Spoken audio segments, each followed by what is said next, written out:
What is up, ladies and gentlemen? I'm Steve from Coed Gaming, and this is the first ever Coed Gaming podcast. It's going to be me along with three of my friends with special guest Chris Kesler tonight. So would you guys love to go around, Rune first, then Temp, then VictorSeven, and introduce yourselves?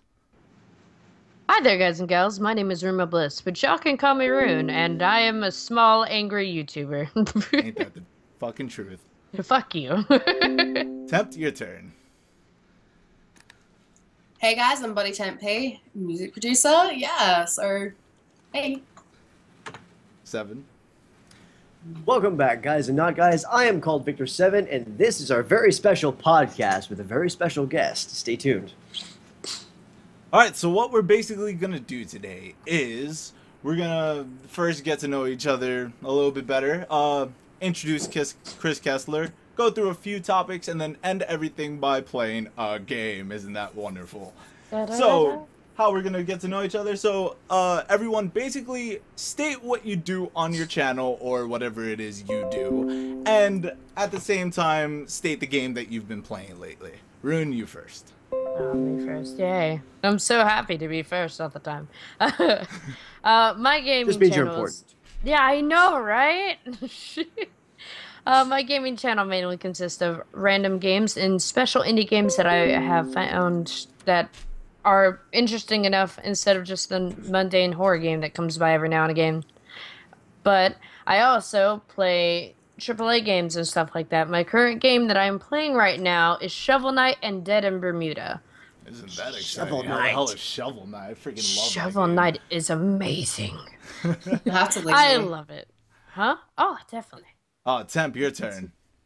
I make music as well, I'm mostly active on SoundCloud compared to my YouTube, but my YouTube? What the hell's YouTube? Mewtwo! It's a new Pokemon, Mewtwo. Yeah, it's that play button. No, it mostly consists of me fail singing and also doing some games plays with a very, very high-pitched chipmunk voice, but other than that, like, the only games I'm playing at the moment is Warframe and Honey Pop, actually. Oh god, Honey Pup. Hashtag don't stream Honey Pop. Hentai! I'm going to stream Honey Pop. Actually, it's There on was- Twitch's. Actually, it's, yeah, it's, you it's can't on do it on Twitch's Twitch. list of banned games. Yeah. Oh, Jesus. You will get banned for 24 hours if you stream that game. Same with hatred. Alright, Seven, your turn. I am called VictorSeven Games on both YouTube and Twitch. I did 2 years of YouTube gaming before I quit that in favor of Twitch broadcasting. I did a lot of horror games, a lot of indie games. I love indie developers, which is why I'm so excited to be here on this particular cast. I switched over because of the oversaturation in gaming on YouTube, but I continue to make parody songs for my favorite games, some of which include Outlast, Layers of Fear, and Five Nights at Freddy's, even though that one scared me out of my chair. Yeah. Oh, I yeah. saw that. That was a great scene. That Wait, was. did you play Five Nights at Freddy's 4? I did. I played that on stream. That actually got me up to like 130 viewers. I was a little surprised. I can't do that game, dude. That one That- almost murdered me too. Like- Alright. So Alright. now, for the main event, you guys know what it is. You've heard of it all over Facebook, We go. IGN, etc. Allison Road, which is a new horror game that's going to be coming out around Q3 of 2016. And this game is said to be the spiritual successor for PT. Whether or Silent not Hill it can PT. live up to its name, nobody knows. But we do have the one and only Chris Kesler, dev of Allison Road. So let's get him in here right quick before, if everything gets wonky with...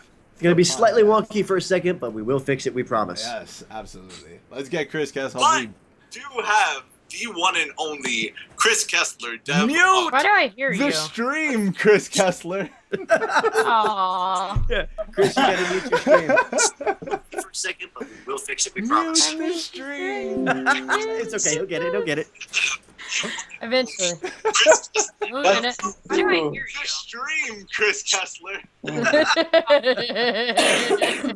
That's okay. Oh my god. Alrighty, welcome, Chris. We are glad to have you here for many, many, many reasons. Chris, you have to mute the live stream, man. Oh, go to Twitch and hit the mute button. There we go. Yeah. I guess you can tell that I'm not Twitch thing a lot. That's okay. That's okay. Chris, welcome to That's the what we're here for. podcast. Thank you so much for doing this. This is the Dev to Allison Road. So how we're going to do this segment is we're going to take our turn to ask Chris any questions we have. I'm not really going to have questions due to the fact that I've already interviewed him, but the other three will. And then he'll answer questions from you guys, and then well, actually, he's going to state his game first and then answer questions for you guys. So let's do the podcast questions first. Guys? All right, Victor, you want to go? Because I know you're also dying on the inside. Yeah, VictorSeven actually I am dying so question. badly inside. So, Chris, can you explain your initial inspiration for Allison Road? What gave you the idea? What prompted you to take your passion for gaming and pour it into this particular game? You know, actually, I get asked this question a lot, and it's not that Allison Road was like one idea and it was just one game that I wanted to make. You know, I had like a lot of ideas over the years of like, yeah, this could be a cool thing, this could be a cool thing, maybe this could be a cool thing, and I kept like track of them, and like I have like these little notebooks flying around, you know. But the thing is, like, I was never quite ready to actually get started on a game because. As Temp also knows, it takes like a huge crew to work on a game, and especially like most of my ideas, they were sort of like open world sort of scenarios, right? And I was like, man, this is gonna be like a never-ending story, you know, if I try to do this by myself. But then what actually happened is last year PT came out, right? And I played the game and I was like, wow, this is totally awesome, and it's just like one corridor, right? So I was like, you know what I could actually do? I could take these ideas and set them in like a really small setting instead, something that I can manage like with a really small team. So basically the idea was around for a long time, but then the jumping off point was basically like playing PT and realizing that you don't need like the grand open world, you know, to make a cool game, you know. So Yeah. I couldn't agree more. I mean, the whole thing, because I've dabbled in gaming. My main thing was I used to make RPG Maker games all the time when I was a kid. And I still do dabble in it right now. I'm making, I'm relearning all the, you know, coding and stuff like that. And I have to give you major props on what you're making now, because I know just doing that, coding, oh, it's such a nightmare. thank you. Thanks. Alrighty, do you have a question? Do you want to go with your I have question? many more. I'll fill in Just the ask gaps. away. Anybody As that's time goes on, just No. let it loose. I want to know where did Lily come from? As in, The character, the antagonist, is what it looks Inspiration, like. I believe. Yeah. It was his What gave you ex-girlfriend. the idea for Lily? Wow. Nice. I can't really go too much into detail without spoiling anything right now. Gotcha. But Okay, yeah, don't spoil. basically, what I didn't want to do is I didn't want to go like supernatural or anything like this, you know. I really wanted this entire game to feel like quite grounded in reality. So, I mean, as we already said online, like Lily is not the only antagonist that you have in the game, but even the other ones are not like crazy, I don't know, you know, crazy Silent Hill-esque or Resident Evil type of monsters. Everything is like very much like a sort of real framework, you know. What I found that it kind of reminded me of it when I actually started thinking about it, and it probably has no correlation with it, but in the game, The Evil Within, there's Lizzie or whatever her name is, the monster with the like big giant claws, the girl that runs around and tries to kill you, and I don't mind a certain type of, it's supposed to be horror-esque and it should be scary, but scary doesn't necessarily mean a 5-armed monster coming at your face. I enjoy what you've done with her. It doesn't feel too simplistic, and it does feel like, she has more than what she seems type thing. Nice, thank you. Appreciate She's kind of hot too. She is a little bit sexy.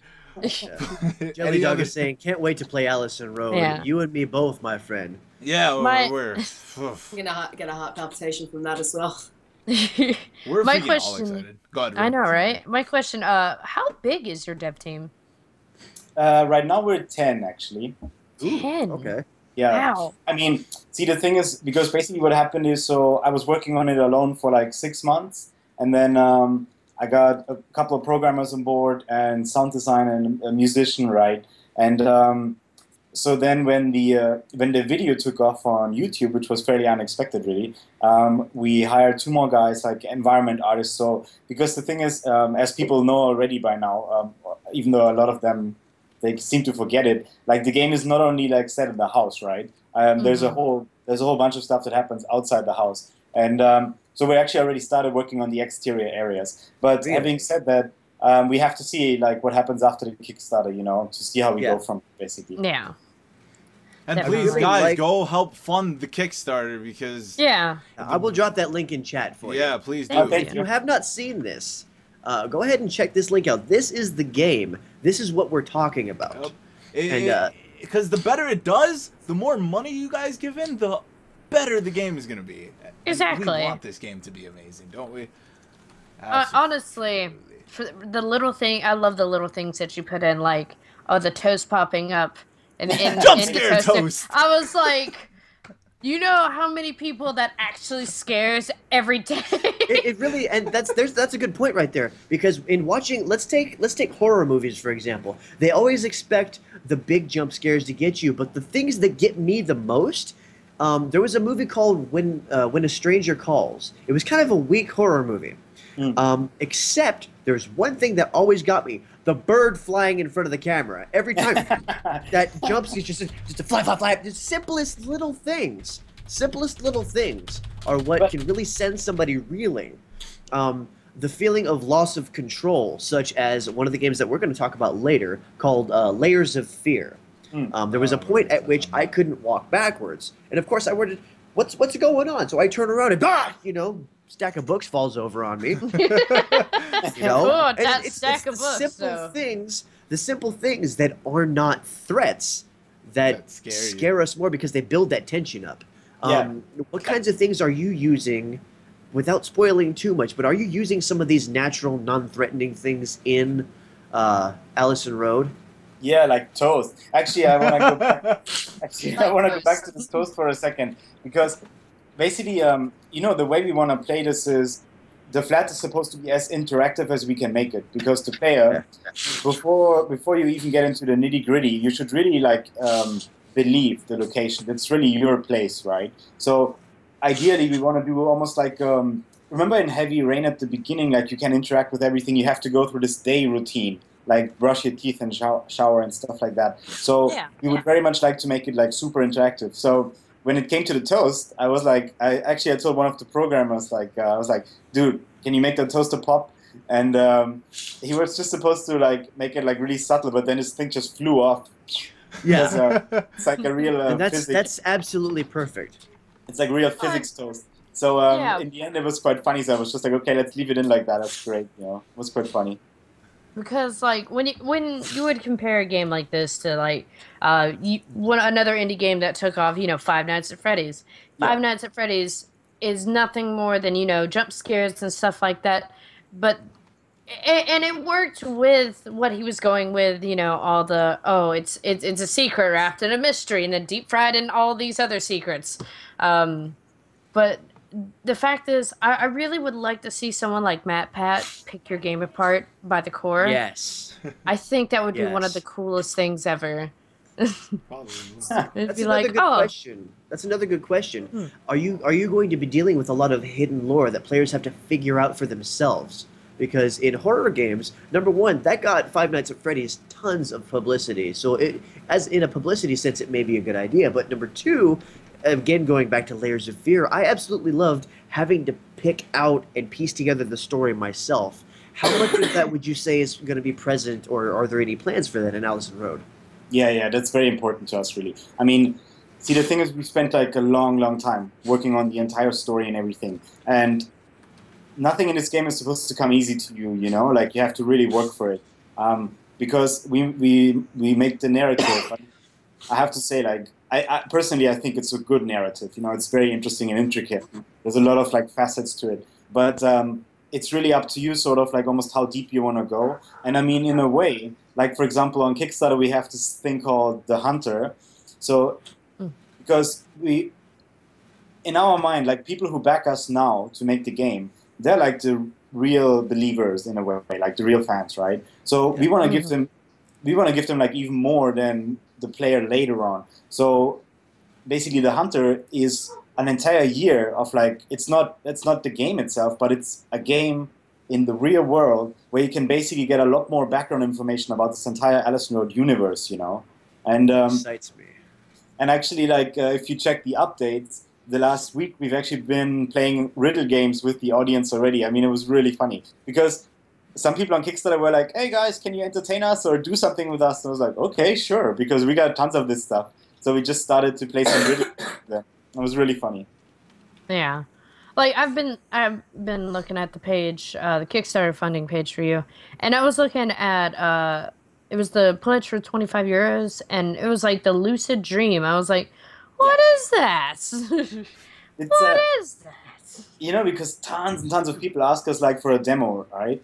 And see, the problem is because right now, for example, we have a lot of folks saying, "Hey, why don't you take this YouTube video and give it to some streamers to get some promotion, right?" But if you think about it, like everybody has seen this already. I mean, this video has like 1.9 million views or something, right? Yeah. So if we give the same thing to people to play, they're just gonna be like, "Well, this is so boring," you know. So there's not really a point. But at the same time, we do want people to have a chance to play it like long before release, right? So the Lucid Dream is basically like our demo, so to speak. But it's not from the actual game. So it's gonna be set in the same location, but it's not gonna spoil any of the story for later on, you know. That's actually a really good idea. Just kind of getting your feet wet before you jump in. Sounds awesome. I like that idea. So that way you're securing the sanctity, the purity of the story, but you're still getting some of the experience and feeling like, hey, this is it. This is Allison Road. This is what I came here for. That's it, exactly. And also, it's for us, it's a great chance for people to get like a hands-on because they can give us like really good feedback, you know, because maybe they go like, hey, the way you open these doors really sucks, or, you know, stuff like that. So it's going to be a good chance to get some feedback. Where do you find these riddles? Where can people go to try to see if they can solve these riddles? Oh, actually, they're on Kickstarter. They're on their Kickstarter. Update. Yeah. In your update, okay. I mean, I have to say for this week, we're already finished. Because for this week, okay. Yeah, we played it for 5 days. We're gonna play again next week, so if you want to join, basically, we just wanted like because not all people, a lot of people want to be like in the game, but a lot of people obviously don't want to spend all that money, which I can totally understand. So we're actually doing like sort of a raffle. Like all participants have the chance to get their name in the game. You know, we're gonna put the name on like an envelope or like a book cover or something. Oh, that'd be nice. That's awesome. That's really cool. Here, if you want your name on the thing, go donate to the thing. Oh, you can go and donate to the thing. I'll type something out to them. Go and donate to Allison Road on the Kickstarter that Vince just put in the chat not but 5 seconds ago. All right, so I plugin. think we should end it there with the questions that we have.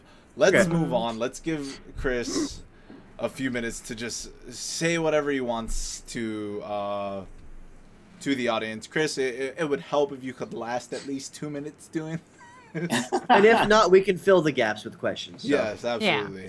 So is that live right now? What was that? Is that live right now? Oh yeah, that's absolutely live. That's okay. You should see the stuff I mess up on my stream, so don't worry. Oh yeah. So so go ahead, Chris. You have the floor. Yeah. So hello, audience. No. You know what I really wanted to say? I don't know. Actually, let me check how many people are listening. Probably not too many. We have about 20 people. Oh, that's cool. Yeah. So, you know what I really wanted to say is like when we launched this Kickstarter, right? There was quite a bit of buzz around the game.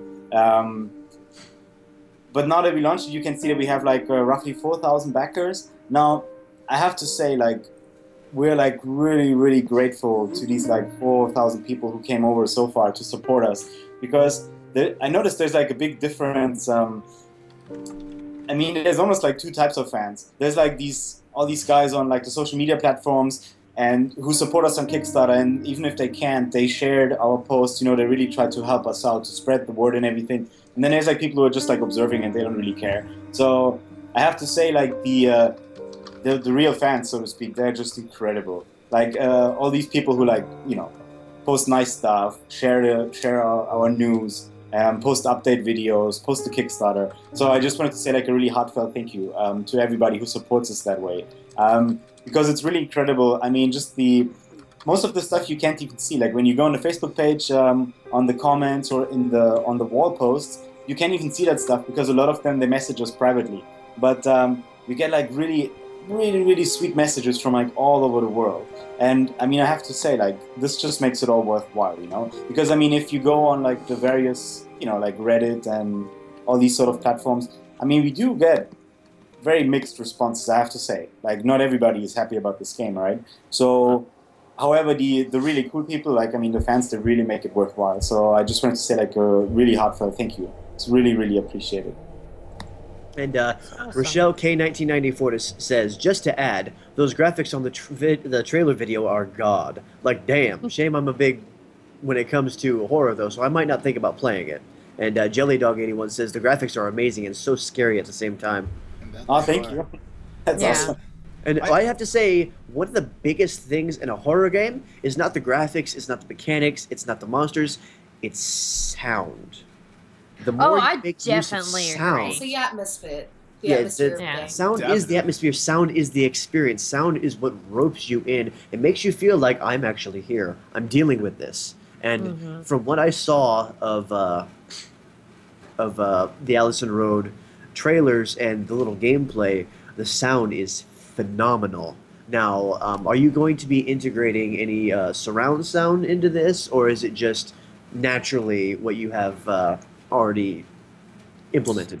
I mean, no, that's the thing. I mean, it very much depends how much budget we can secure, you know, for all these sort of things. I mean, because right now we're just using the default Unreal Engine sound engine. And because you can basically, the engine is actually pretty cool. You can spatialize the sound, so you can, let's say, position it at a certain spot and it gets like dampened over distance. So Yes. it sounds real. It almost sounds like it's dampened through a wall, let's say, you know. So Yeah.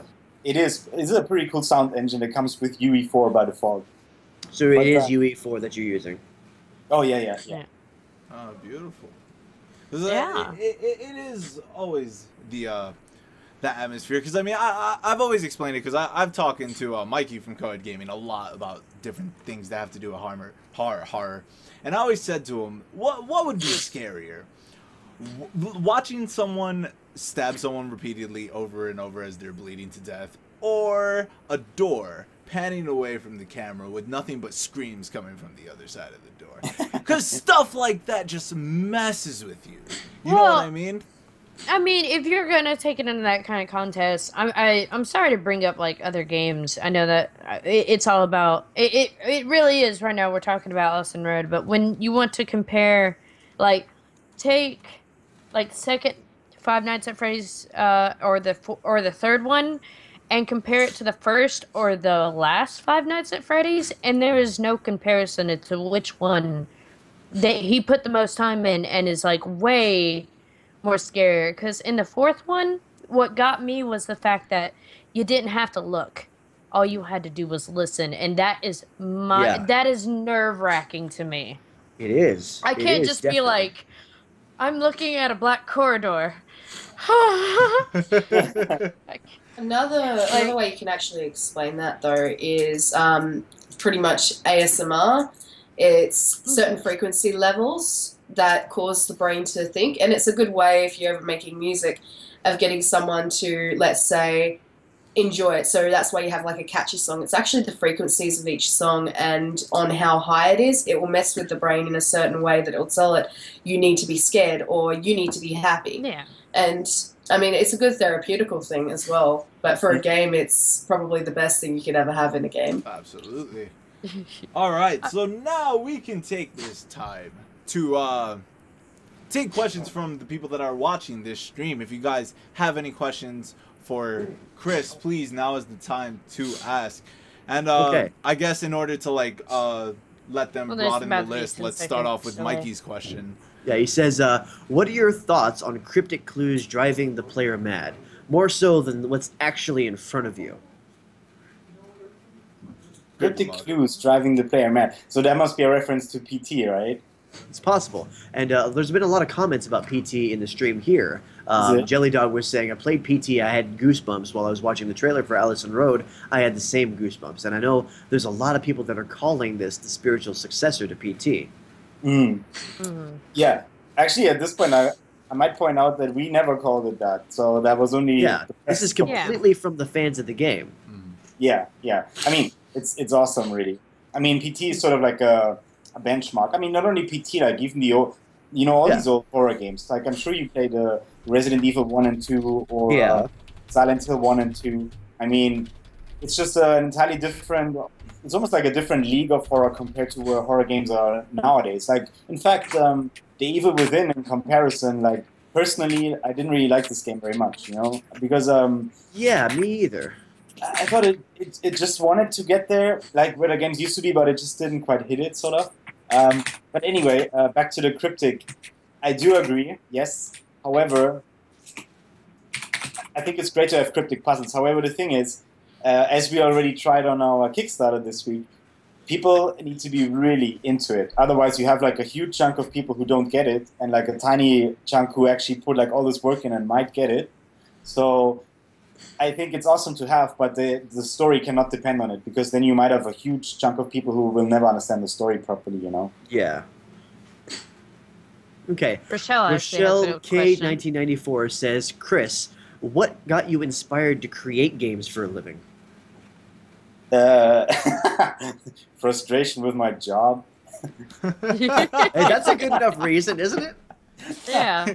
he was just sitting at his job, and one day he was just like, Screw this, I'm going to make things that people play with. I'm going to make video games now.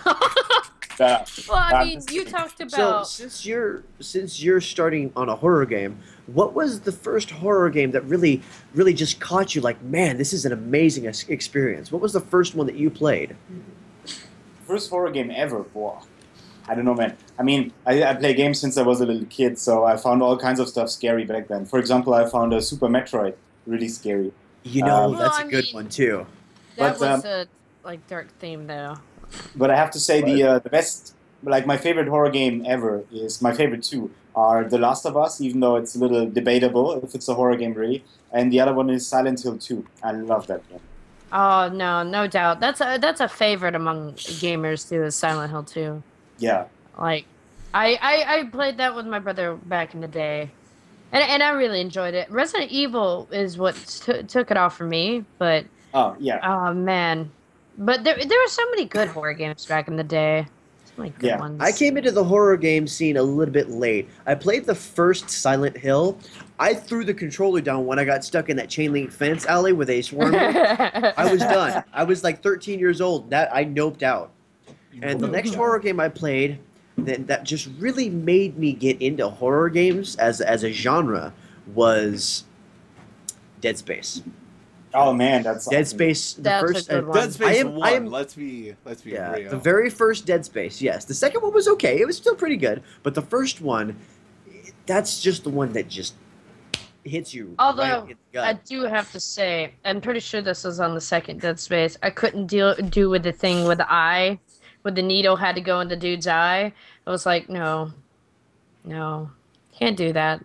I'm just like really weird about. Like I couldn't deal with something going towards my eye. I tried to do it for somebody. No, Okay. So Mikey also asks, Chris, how does this sound as a concept for a scare? Hearing a door creaking over and over and slamming, and when you finally run to the door, it's just an empty doorway. There never was a door. That's cool, but that sort of implies that you hear it from like some other location, right? Yes. Yeah. I think so. That's cool. Sounds pretty awesome. I would definitely I'd be like, there's no door. Dun, dun, dun! Okay. Random Amanda asks, what was the specific inspiration for this game? Like, what experience or other media influenced the atmosphere, the storyline for the game? Was it purely from your own imagination, or were there outside influences that added to your inspiration? Oh yeah, actually there's a lot. When I was, I don't know why, but when I was a teenager, I was sort of almost obsessed with serial killers. I don't know why. Don't ask me why. But I read like tons of literature on all kinds of killers, like biographies and like psychoanalysis stuff. And I always I was always really fascinated with the sort of processes that happen in people's heads, you know. So, oh shit! Sorry, actually, my battery is about to go dead. Oh no! Oh. Oh no! I just need the charger. I'll be back in 1 sec. Alrighty. Wait a minute. So we'll get back to that question in a moment. So, Victor, start from dancing everybody- quickly. I know. Someone like play elevator music. Someone play elevator. So, for everybody that's watching and who has seen the trailer, what is your initial impression of the game? What is it? What are the feelings that you get when you watch the trailer? The things that it makes you, that it reminds you of? I'll go ahead and say mine. It's straight up. The game, just from like the first few minutes, like even right before it gets to like the horror bits, isolation is the main thing in there, because it feels like, for what it is, because you feel like you're in a flat and there could be people around you, but it's just it feels like there's no one there. Like you could be going, hey, there'd be nothing. I know I am gonna play this game. I have this feeling that it's gonna be 5 minutes in. I'm just gonna be like, no, forget this. I am going to be clenching the entire time. Just total clench. You will gain muscles from playing this game. That's how much you'll be. It's going to be anal kegels. That's what it's going to be.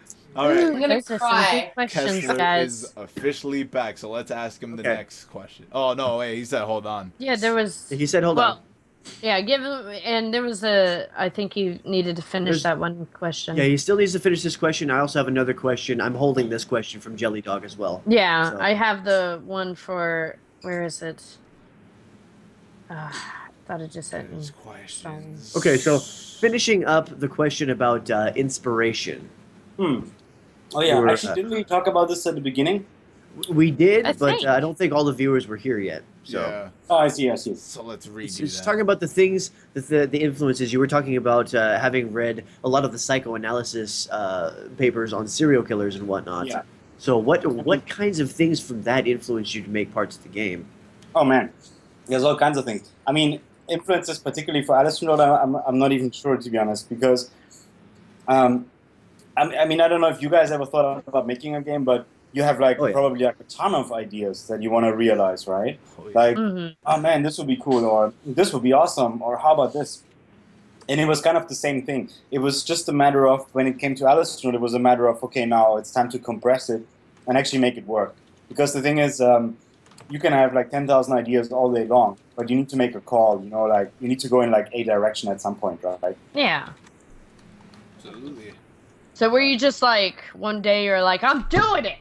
just Just do it! Just do it! After watching Shia LaBeouf, just be like, love fine, that. I'll do it! So another question That's from probably what Jelly he said Dog on 81.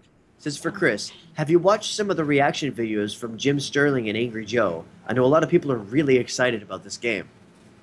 Yeah, I've watched them. Actually, because when we put out the video on YouTube, we didn't think that anybody would really care, to be perfectly honest. Because, I mean, I don't want to sound like, because you know how it is, like, there's so many games out there, right? Who cares? Yeah. So, I mean, but then it completely exploded. So when we did like a search on, we actually looked on YouTube, like specifically, like a couple of days later, when we saw like in the newspaper, we saw it like popping up. We went to YouTube and we were like, man, is anybody talking about our game maybe? So we checked it out.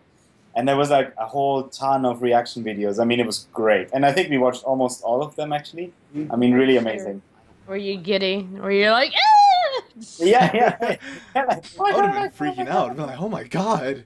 I'm actually known right now. What do you think caused that to happen? Like, honestly, I think it's just the way the game is in general. Like, because when I heard of Allison Road, it literally came out of nowhere. I was on Facebook, I believe, and it was like a new horror game and blah blah blah. I forget what the website was all about. It was like a new horror game that's gonna be the successor to PT, and it's better than it. And I was like, oh, okay, I'll buy it.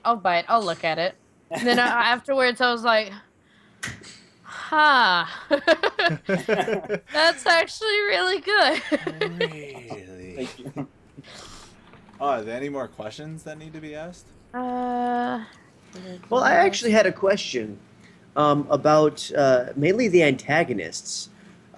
There's a lot of really, really just brilliant antagonists in horror games, and there's a lot of really, really subpar, substandard antagonists. What kinds of things have you done with your antagonists to set them apart, to give them that realism, that visceral, Their own feel heart-gripping type thing? fear that sets them apart from the really cheesy antagonists that everybody goes and Yeah.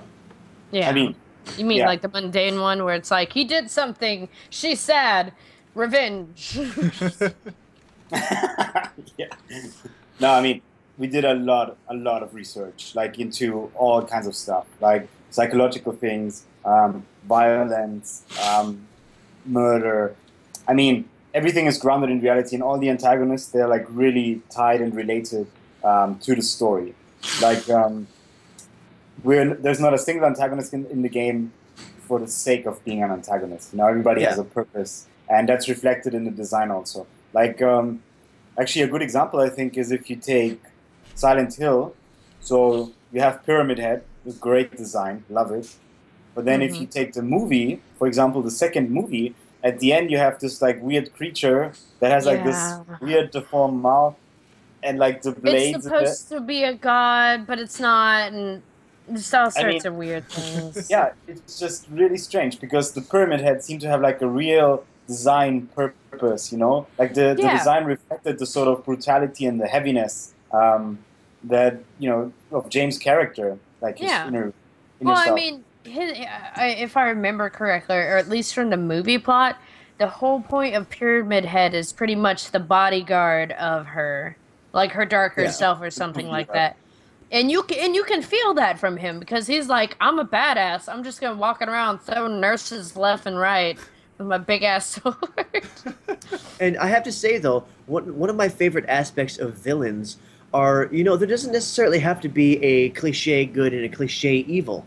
Some of the best villains believe that they're the good guy. One of my favorite examples of this is Heath Ledger's version. Yeah, exactly. Mario. Mario is actually the villain. If you watch Game Theory, you'll understand this. But if you go back to Heath Ledger's performance of the Joker, he was convincing. He brought you over to his side with logic and reason and convinced you that, hey, maybe this guy might be right. Another really good one was Jigsaw from the Saw movies. He had his story. He was a person with a life and a past. And each step of the way, he had something, this was his story that you were watching. But he was still the villain, Who's really the villain here?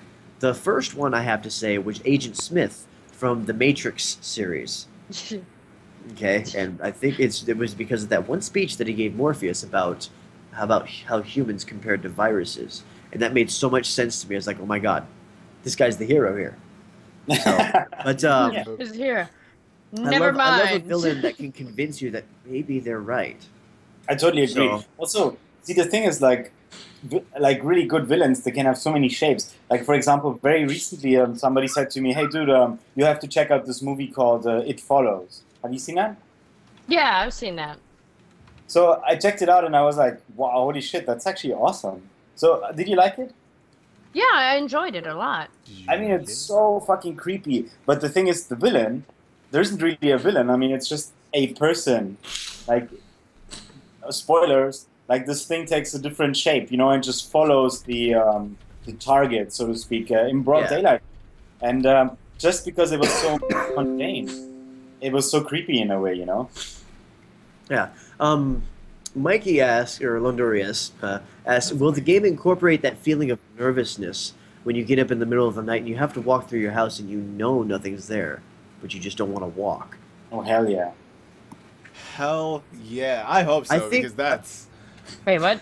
I think, all in all, it's not the scares that are the most important part, it's the buildup of tension and then having nothing happen to release that tension. Because if you get scared, it's and then you feel better. It's over. It's done. There's nothing more because that was the threat. And then if you hit somebody with one right after that, that's a dick move. But it's exactly. But the thing that stresses me out the most is having that long period of tension where you're hearing things, you're unsure. There's the unknown. Nothing is scarier than the unknown. It's the anticipation of something happening, even if nothing happens. It's like me. I hate needles. They're not that bad, but it's the anticipation that gets me. Just like, you know. So now, Oblivion. I might know the answer to this question, but Oblivion X7 says, Chris, how long in hours do you guys plan to make this game, and how much time do you guys spend on one portion of the game? Thanks. So you said you think you know the answer, Victor. Well, I think the answer is going to depend on the funding that you get from Kickstarter. That's what I would answer. Yeah. You're damn right. He did it. Okay, theoretically, if you meet your funding goal, how long would you aim to make the game? You know, we're shooting for 5 to 6 hours. Yeah. 5 to 6 hours. That's actually really that's a good time frame. I have to say. I'm gonna love the shit out of this game. Oh my god, me too. You have no idea how excited I am. And Jelly Dog says, I really admire the time Chris Kesler has for the fans of Allison Rowe. He always answers questions and listens to people's comments. And really, honestly, as a developer, that's important to get feedback from people. You know, you can't be, and I hate to bring this name up, but I'm gonna. You can't be like what is now Bungie and tell the players that they have to play the game a certain way. You know, you have to do this, you have to do that. You're not playing the game right. Did you That's get Lord's obviously not what's question? happening here. Bungies are. Yes. Okay. Yes, I did. Bungies are what? Bungie is a troll company. Well, they've always been like that, and they're not going to change because that's actually. You have two different sorts of companies in game design. You have the really nice ones who, you know, will actually do the right thing, and then you have the troll ones, which, you know, hey, you know what? This is what's likable about them. Well, as much as, you know, you might hate them for it, but it is likable. Yeah. And, well, actually what happened with Bungie is they actually separated.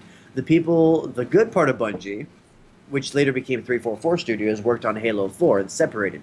The not-so-good stayed behind and worked on Destiny. So when there's a big separation of character there, and it's really good to know with Rare. which it's really good to know which side Chris is on here. It's very obvious, and you know, thank you for putting in the time, the effort, the ears, the heart to listen to what people, you know, have questions about. Bash Smash TV asks, will this game have multiple dialogues like Until Dawn, or will it just be one direct dialogue? And I'm guessing what he means is story paths. No, I mean, it's the way you discover the story is more or less up to you, but it's fairly linear. Because the thing is, if you saw, I don't know if you ever read any like tech documents on Until Dawn, but they had actually like 10,000 pages of script. Yeah. So That's the a thing lot is, of script.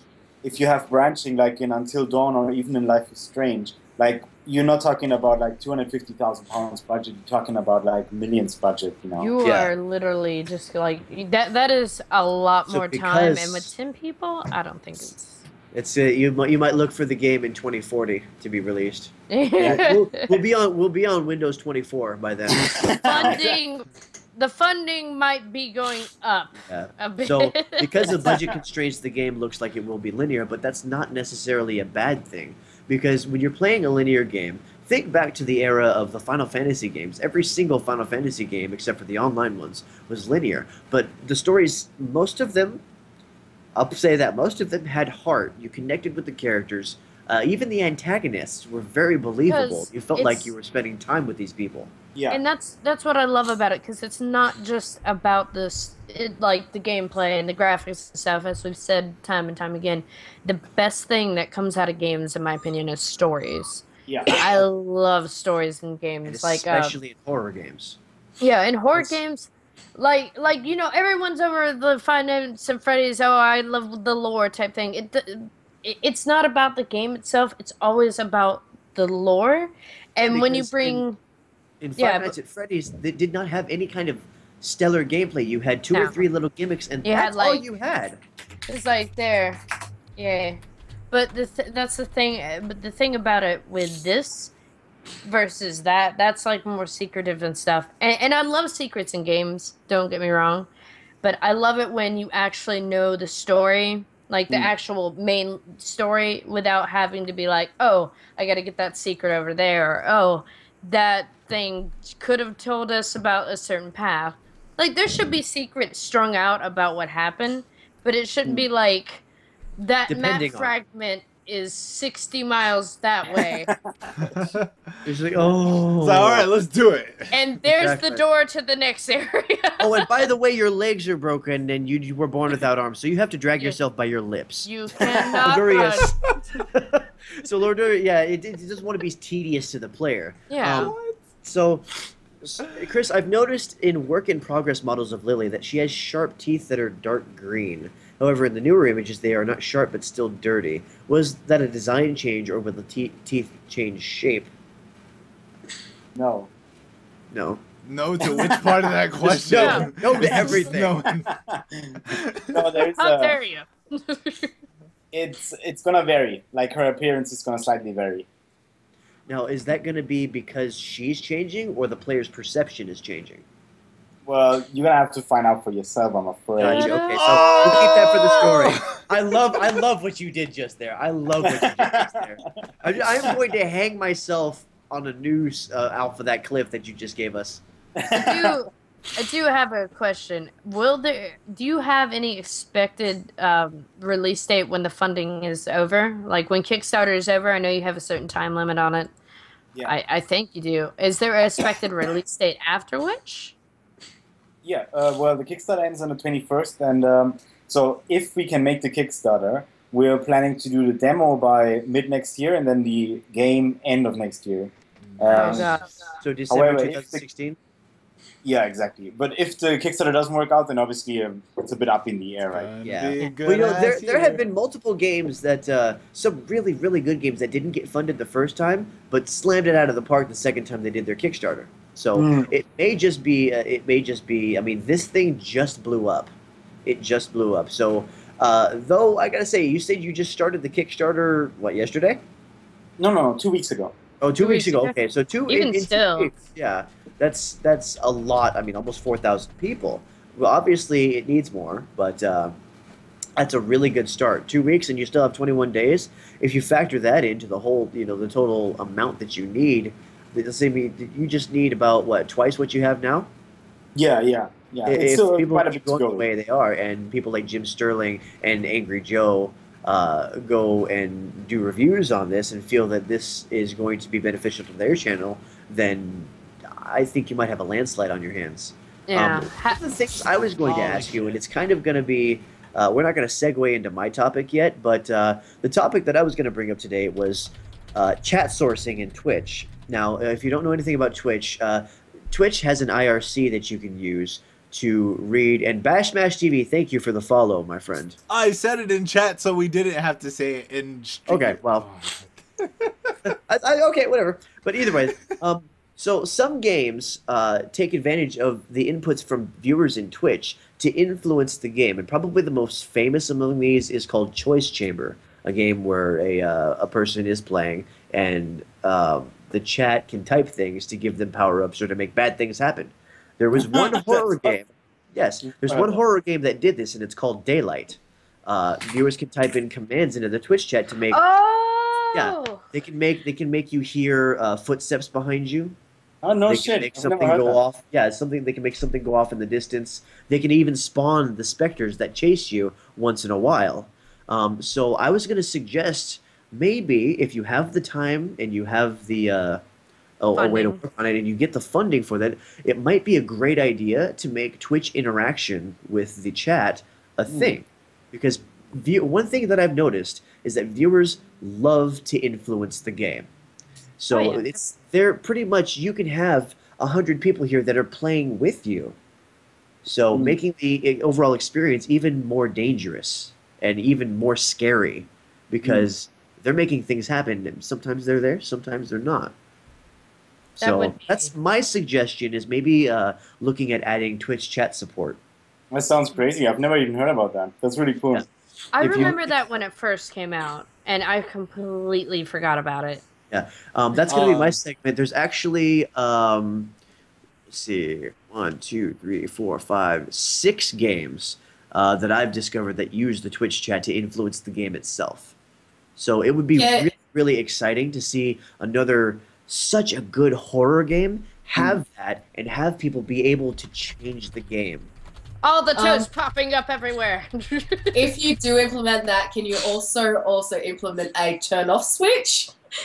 Yeah. No! My Make it so you heart. don't have the choice. In order to do that, in order to actually have the Twitch chat function, the streamer or the player actually has to go into a menu and connect it Oh. to the Twitch chat. So Okay, That's so we're gonna It's make going- this the last question for the simple fact that it's coming up to an hour on stream and we gotta get to other things. I'm pretty sure Chris wants to go to bed. So. Yeah, and that too, because it's midnight where Chris is. Yeah, no, Yeah. it's only 2 a.m., man. So Oh okay, my this God. this last one is from Mikey again, and he said, "Chris, once the game is out, will we learn the significance of that welcome mat that says you again?" Man, I love the questions today. People are really attentive. That's awesome. Oh yes, Yes, you will, sir. Oh, you heard that it is here. a definite yes. I love it. That's a fucking. I love Mikey's questions because it's yes or no, and we could just move on. I know, right? So, Chris, thank you again for joining us today on stream. Guys, check out Allison Road, go to their Kickstarter, and help him fund this game because the better we do as the fans, the better the game is going to be. So, do you have anything else before we let you go, Chris? No, thanks for having me again, man. Always a pleasure. And Yes. actually, it's super nice to meet you guys. It was Really great nice. to meet you too, man. Indeed. I was Thank you so I'm much for all of your super happy. information and for the cliffhangers that just had me. I can't wait for more. So, Well, guys, thanks for please questions. don't go away because he's leaving. Because we still have a whole show going on for you guys. We have a lot of things for you guys tonight. And again, Mr. Kessler, thank you and Yes. sleep well, my friend. Yes. Thank you have very an much. Awesome Cheers, night. guys. Thank you very Hopefully much. we'll hear from you soon. Cheers. Bye. Bye. Bye. Bye. Wiedersehen. All That was right. awesome. That was the beginning of the pod. Just give a second, and I Temp's can't. camera will do its thing whenever Chris's kitty picture comes up. It. Hype for the kitty picture. Kitty picture. Oh, what? What? We just wanted some puss on the stream. That's all. That's all. I'm sorry, that was bad, but That I was give, okay. amazing. That's Oh, really Bash Max bad TV is in the UK as well. I Awesome. actually, I got most of. I got most of my questions answered. I feel Yeah. content. And hopefully you See. guys, as the viewers, got your questions answered as well. It was definitely a treat to have him on the show. We would have Indeed. had him later in the show, but he had to go to bed, so... Yeah, it's two. If it's 2 a.m. there now, yeah. Yeah. Later in the show, no, thank you. I want to go to shit. bed. Randy Mash, Paul, thank you so much for following. Woo! Where's my big Irish bastard? But we have just begun with this stream. Let's go into the next topic. So, in the universe of gaming, we have strikes going on within the voice Yes. actors, union voice actors. And Emma doesn't want to do this shit anymore. Shut up. Oh my god, like seriously, it's just getting to the point where I can't do this anymore. I'm not getting paid my $100,000 that I want to.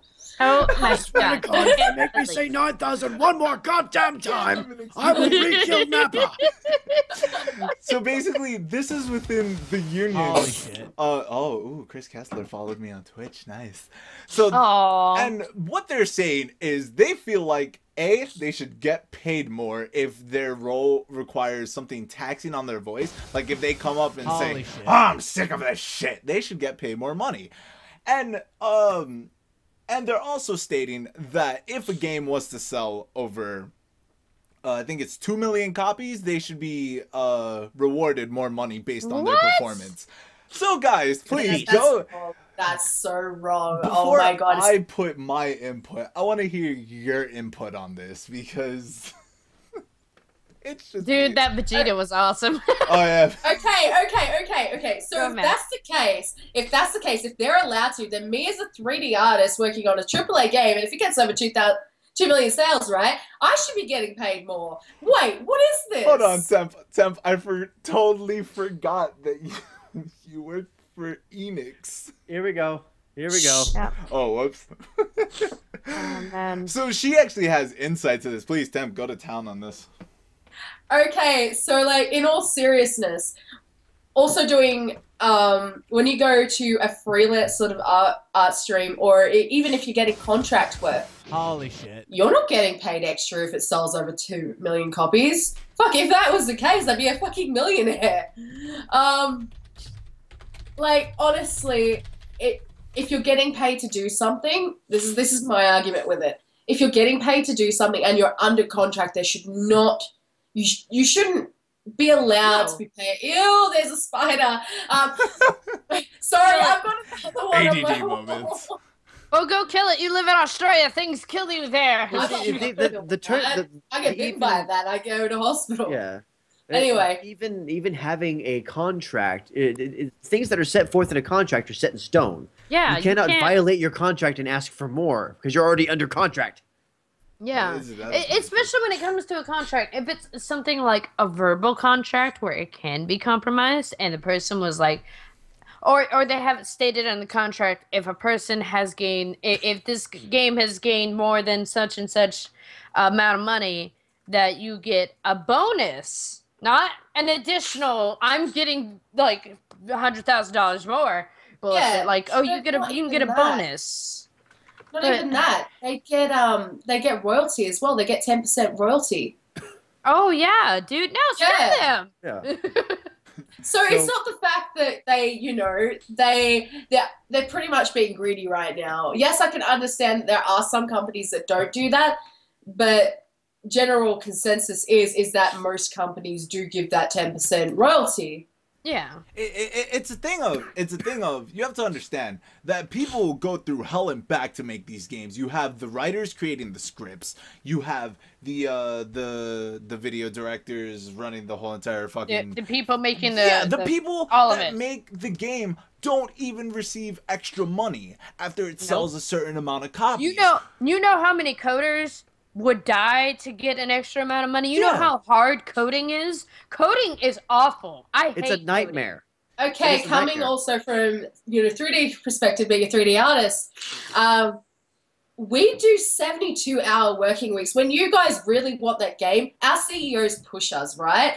We have to work 72 hours a goddamn week to get that game out, and we're working that for at least another 4 to 5 months straight just to get that game out. And then you want to take extra from their money that they work so hard for? Yeah. All you have to do is sit here, and I know this because I do it. I am a voice actor. All you have to do is sit here, and pretty much. So all you have to do is sit here. You have your lines, you have your recording software, maybe you have your filters and your effects, and you sit in front of a microphone and go, I could really use some pickle ice cream right now. And it's also a thing because at first when I first heard about this story, I didn't automatically put my viewpoint into it. I did a lot of research, and the only thing that kind of made sense to me was the fact of, hey, more taxing on the voice, sure, why not more money? But then I talked to Lottie Manella, and if anyone knows, she's the voice actor of Rouge the Bat from Sonic, and she told me that if it's taxing on the voice, it's gonna say it on your contract that, hey, this may be taxing on your voice. Yeah. And B, all of those lines that are taxing on your voice are saved for the end. They don't do it throughout the whole entire thing. So when you're finished with it, you don't have to do anything else with your voice, and it gives your voice time to recover fully and not permanently damage. Can the taxing rolls be bad? Sure. Will it affect you in the long run? Probably not. Yeah. And the way they're setting this up is like saying, okay, if you take music into account here, there's a lot of people that are into rock and they sing clean. There's a lot of people that are into metal and they like to scream. Holy shit. And anybody who is teaching you how to scream in metal will tell you that screaming destroys your voice. Do they get paid more because they make metal? No, it doesn't. Okay. Also being a singer, I'm just a jack of all trades. That's fine, so am I. Yeah. Well, the point that I was making is it's rougher on your voice, okay? But they're not getting paid more because they make a different genre of music that uses that. No, they're getting paid for their music. That's it. They're getting what they put into it, which is the same as every other musician and every other artist does anyways. No, So- in case people are wondering, this isn't all voice actors. See, voice acting is comprised of, I think it's 3 different branches. You have your non-union voice actors, you have your union voice actors, and you have your SAG-AFTRA voice actors, which work both union and non-union jobs.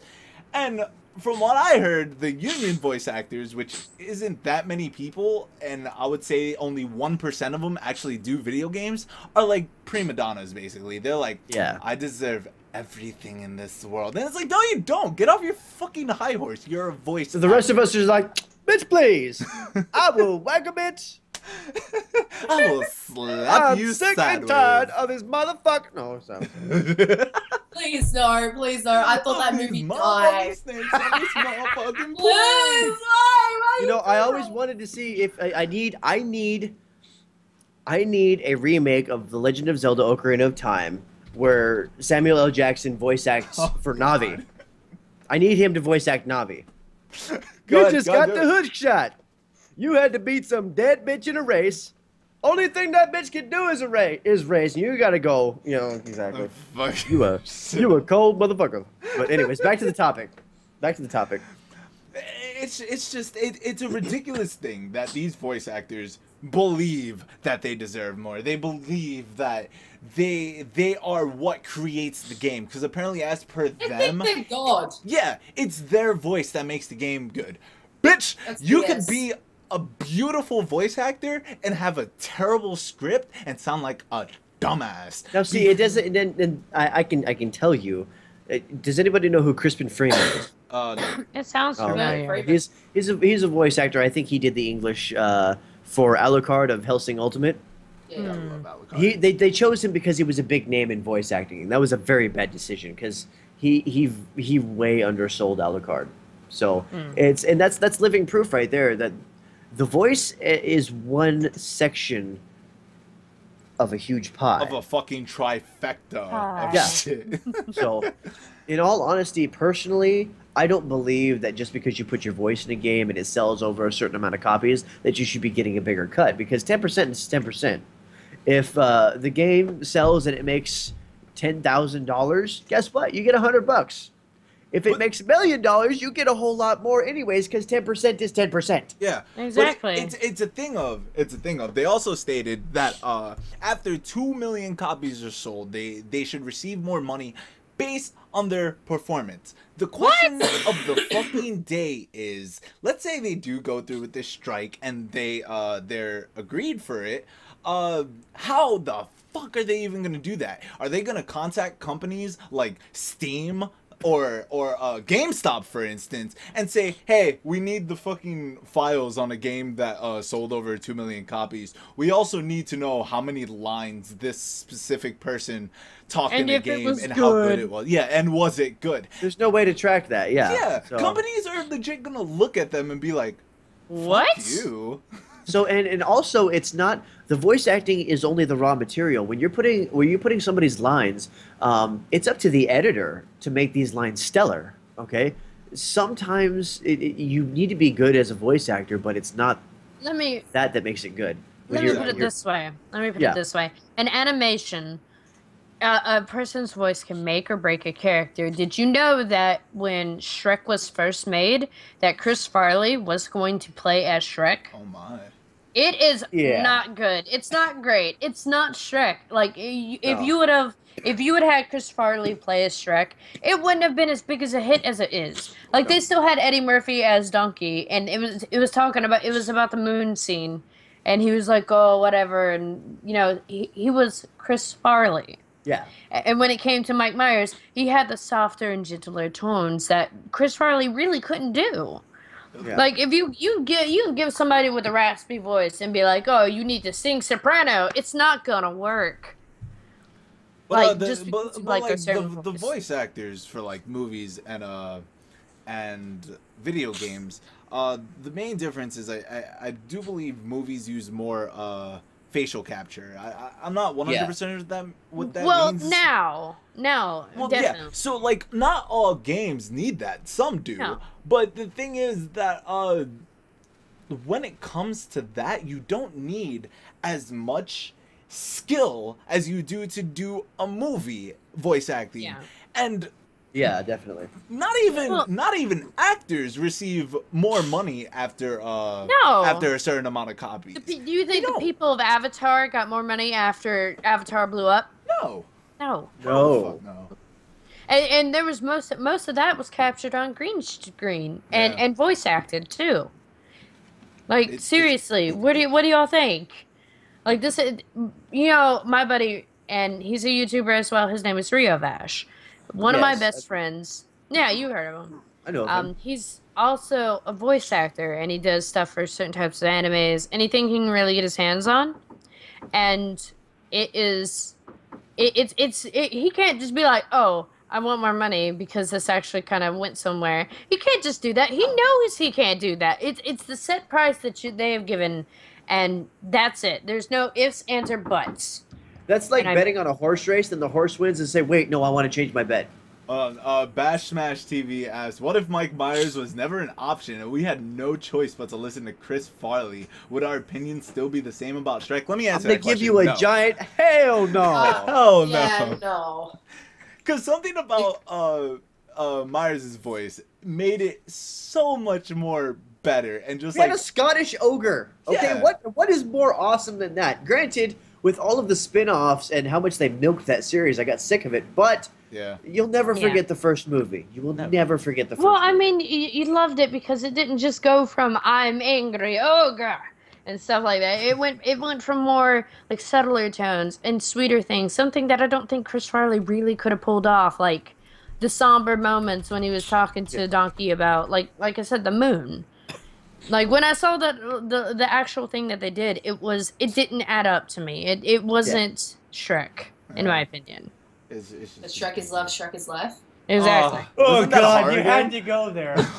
Why? I was only 9 years old. Please No. don't! Please don't! I will punch you. I will fly over there to punch you in the face. Okay, I'm gonna go for a wander outside. Let's just we're moving on to the next topic on my beautiful list of shit. Okay. Which is? So, Konami. Let's Hideo talk Kojima. about Konami and Hideo Kojima and Silent Hills and Metal Gear Solid 5, and I swear to God I'm about to pop a fucking blood vessel thinking about this. Why? Because you have a lot to say? Yeah, absolutely. So basically, Am I gonna have to shut you down? Like, seriously? How many people do I have to shut down about the gaming industry these days? Well, I mean, like, Konami just, like, it literally took everything, like, all their fans, all their beautiful fans, and then just, like, threw them out a window and sprayed that window with a roach away and then just kind of threw them in the trash and then set the trash on fire. Because that's how it feels. That is how it feels. Take that. How you gonna say I'm not making console games anymore? The company I grew up with. I am a '90s child. I grew up with Konami. This is I grew up with the DDRs too, and honestly, at the moment, as for like not making console games anymore. Like, a lot of big companies are choosing to go that way only because it isn't viable for them. They probably had a look at their statements and look, I know it's a lot of hard feelings with that, but like, honestly, some companies just can't survive releasing a console game because honestly, to be able to purchase the right to put on to like a console, if you aren't an indie developer, like, AAA game developers are paying upwards of $1 million just for the rights to put that on the console. Yeah. Yeah, but I mean, they're AAA games. Like, Konami, I'm pretty sure has money up the damn wazoo. Konami's been in the red for the while.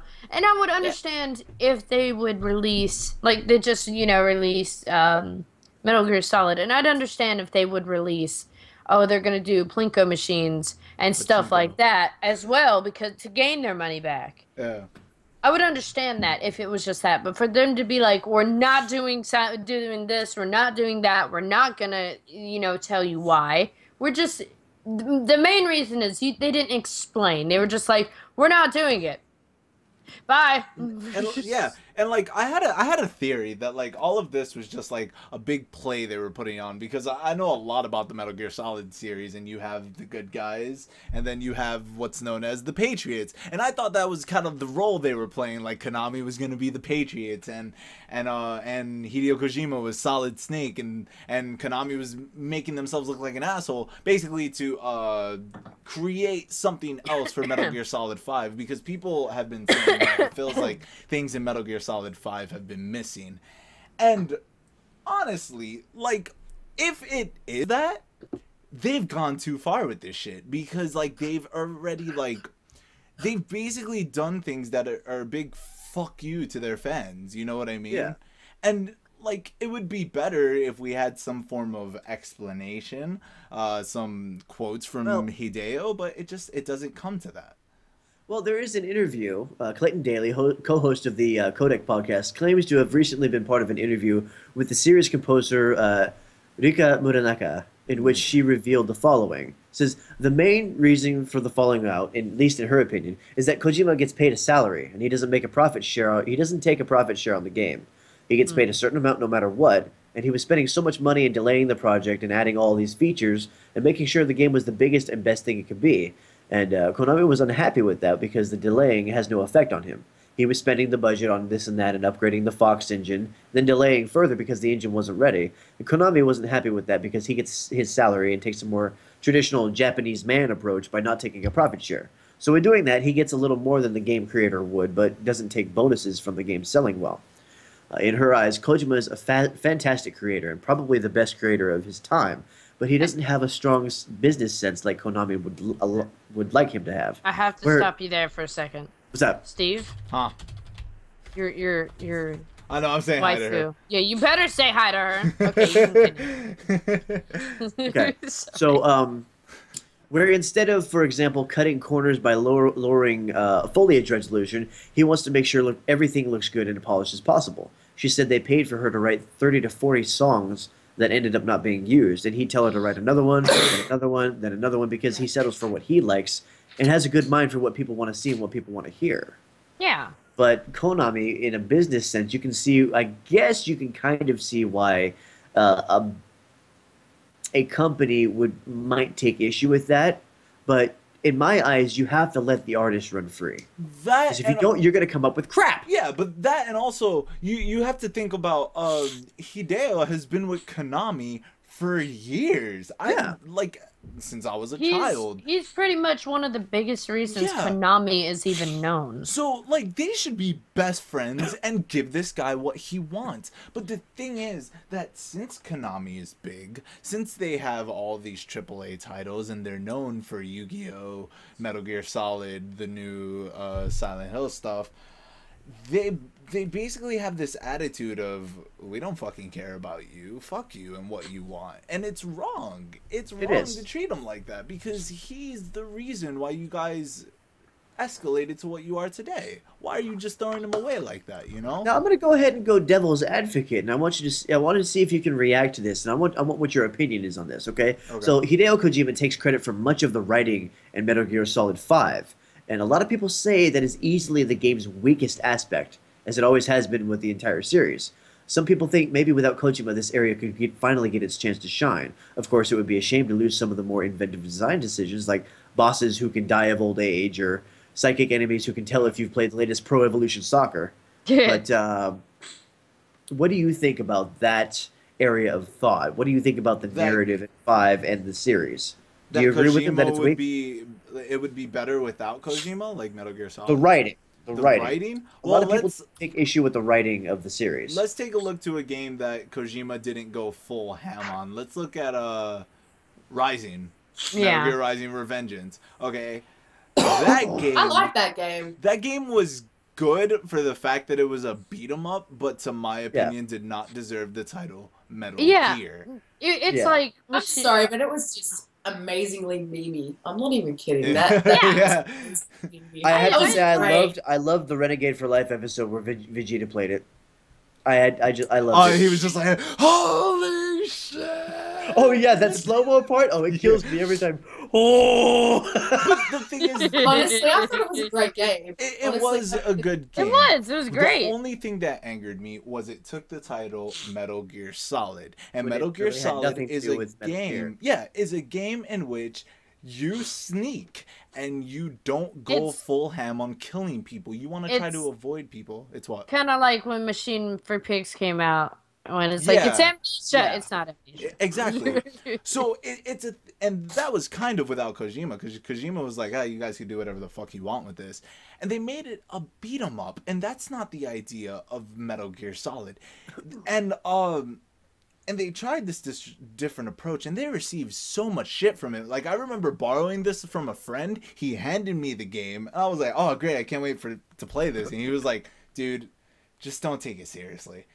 I was like, what the hell do you mean don't take it seriously? He was like, just don't take it seriously. And I was like, okay. And I realized what he meant. Because you can sneak in the game. You can. It's very possible. Yeah. But it's close to impossible. You have to wait like 2 hours before you get a fucking opening. Yeah, I know, right? Well, I mean, they made the AI different. And I'm pretty sure Kojima did it that way. Because when Metal Gear Solid took off, because wasn't Rise the first one to come on the new console? As for what? Bash Smash TV, it's because Ninja Gaiden, which is the development company, worked on both the games. Tecmo worked on it? Tecmo Koei or just Tecmo? Yeah. Pretty much the guys who worked on DMC worked on Revengeance. Oh. And in the game, the voice acting was terrible. It was completely awful. Like, I remember, I did hope a those Let's aren't Play. the voice actors that are demanding the extra money, because I will kick them so hard in the crotch. They probably are. Well, No, it was the same voice actors. It was the guy that did Raiden and. A whole bunch of other people. Colonel wasn't. I don't know. It was annoying, and it's a thing of that. I'm scared that if Konami makes their own Metal Gear Solid game, it's not gonna be Metal Gear Solid. It's not gonna be what we're used to. It's not gonna be the sneak factor. It's not gonna have the element of holy shit, that's amazing. It's just gonna be a linear game, and it's gonna be upsetting to play.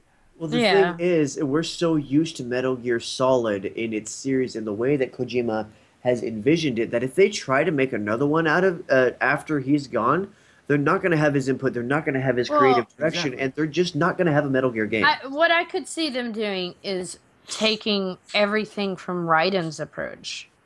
Or, that's his name, right?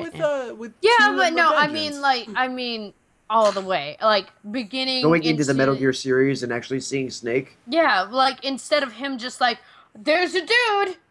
Okay. So kind of the way Outlast Whistleblower did it with Miles Upshur and Wayland Park. Then they're both going through the same. That's actually an interesting idea. If you're going, I've wanted to see the same thing, because if anybody hasn't played Outlast and Outlast Whistleblower, there are actually two protagonists. First one is Miles Upshur, a reporter. Alert. Spoilers. Yes. Asshole. And the second one is Wayland Park, who is a software engineer. So, and when you play both of them, you're actually in the next part in Whistleblower, you'll recognize areas that you went through as Miles Upshur, and these things are all happening at the same time. Now, I've always wanted to see something like this in a Legend of Zelda game. And they got really close to it. They got really close to it in Skyward Sword, because they did show a little bit of what Zelda was going through, as which was kind of cool. But I wish they would go fucking talking about Skyward Sword right now.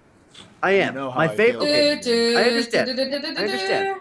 But I have to say, out of everything, I get what you're saying. Out of everything, Twilight Princess was my favorite. Okay, I'm sorry. How did we go? It's okay. I accept that. Okay. How did you go from Konami? Okay, to but you were talking. What the fuck, Seven? Okay, now you know what? I go on rabbit trails, but there's a point to all this. You know. All right, let's connect. We're talking about differentiations in playstyle. If we're gonna take Raiden through the Metal Gear Solid story all the way, side by side with Snake, then that's what the idea is out there. It has been done, and it can be done. I mean, it's not gonna be side by Snake because one, he is a younger kid, so Oh, I yeah. would like to see his entry into how Yeah. he even got into Fox and stuff like that. That was I would Metal love Gear to see 2. all of that. That was Well, Metal Gear 2. no, like the actual him getting into there, how it even started. Why is he there? He's just there. It doesn't say why he's He there. just fucking He's shows there. up. There he is. He doesn't go Okay. here. Yeah. No, I So- literally, I loaded that thing up and I was like, who the fuck is he? What the is Prince of the this? Universe says Konami isn't going to get rid of the name Metal Gear.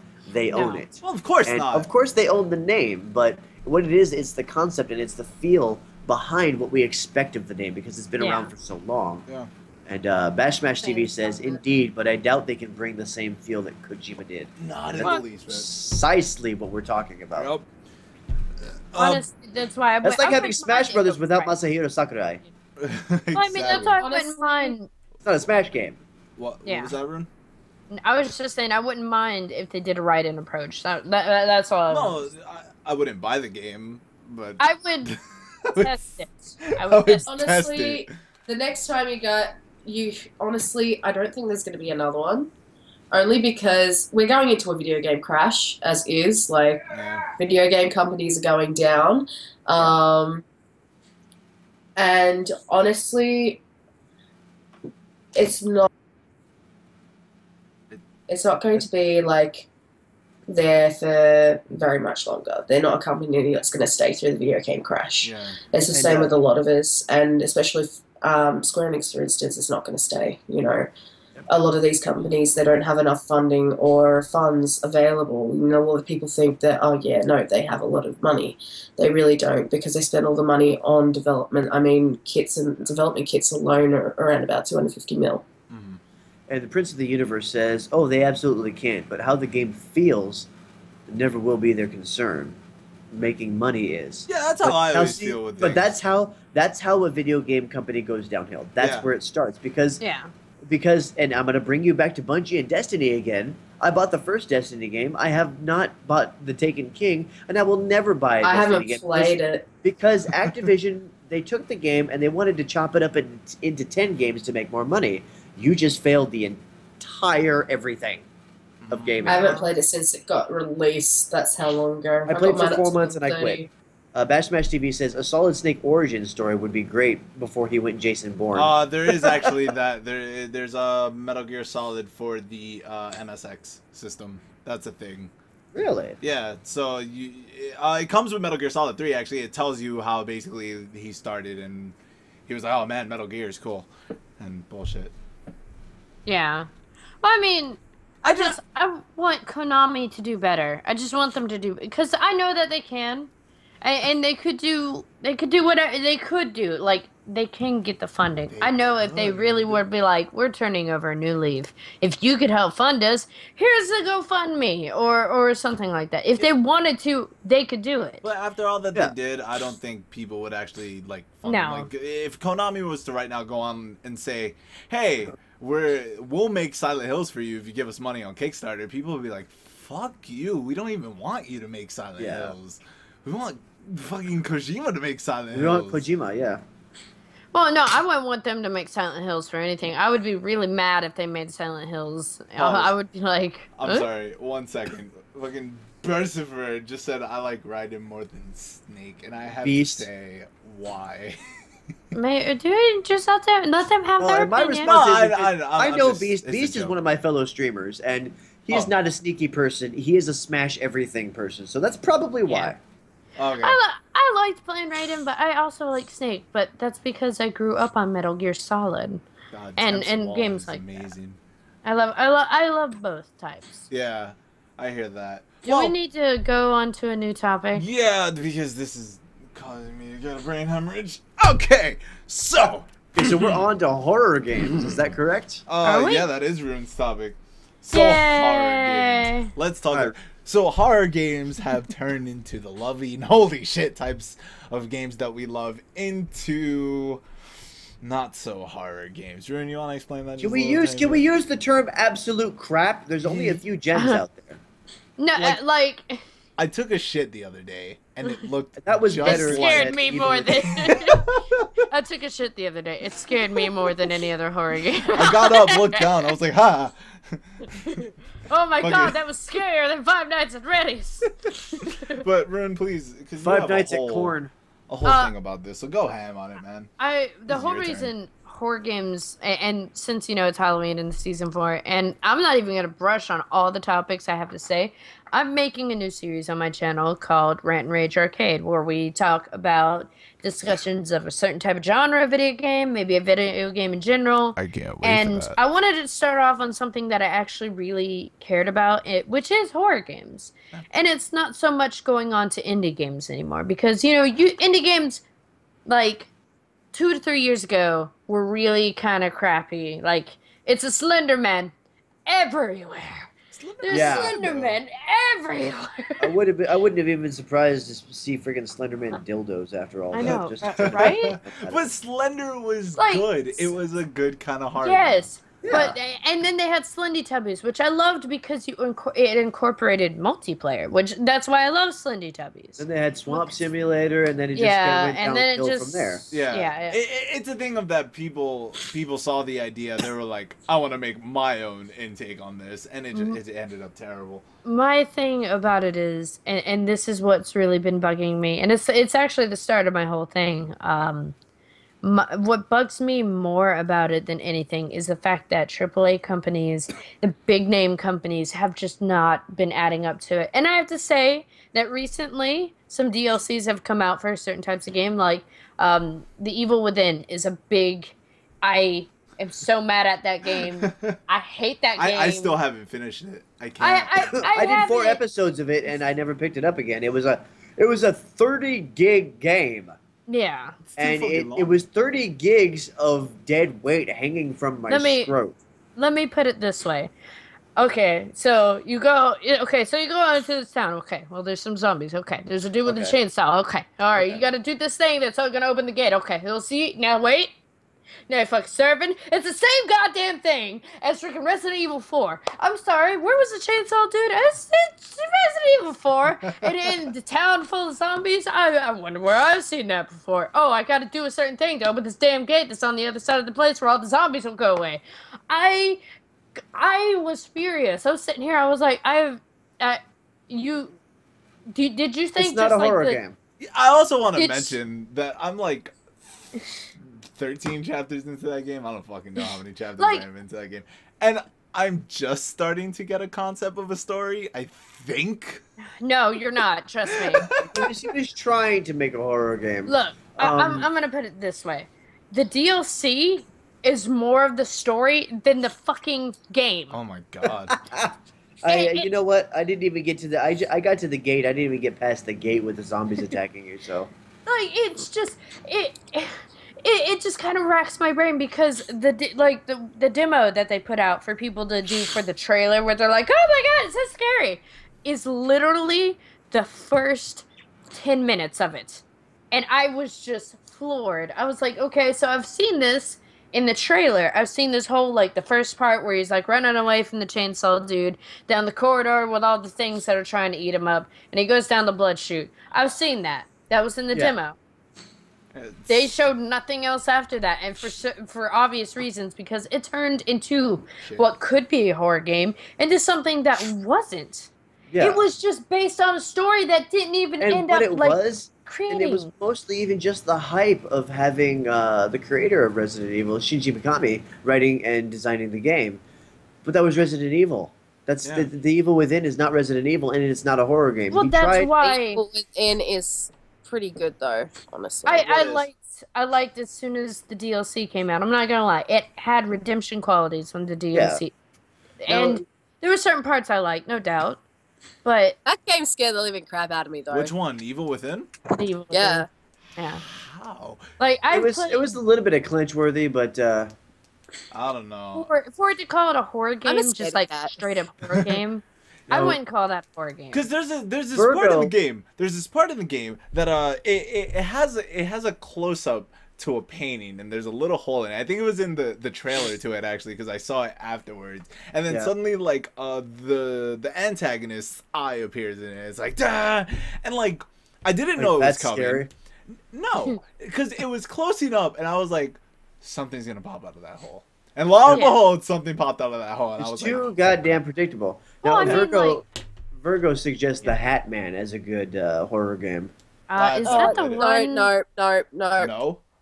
No. I honestly, I get heart palpitations from, like, I actually can't sit and play through Five Nights at Freddy's. I'm one of those scaredy cats. I mean, I screamed bloody murder when it came to... Which is entertaining.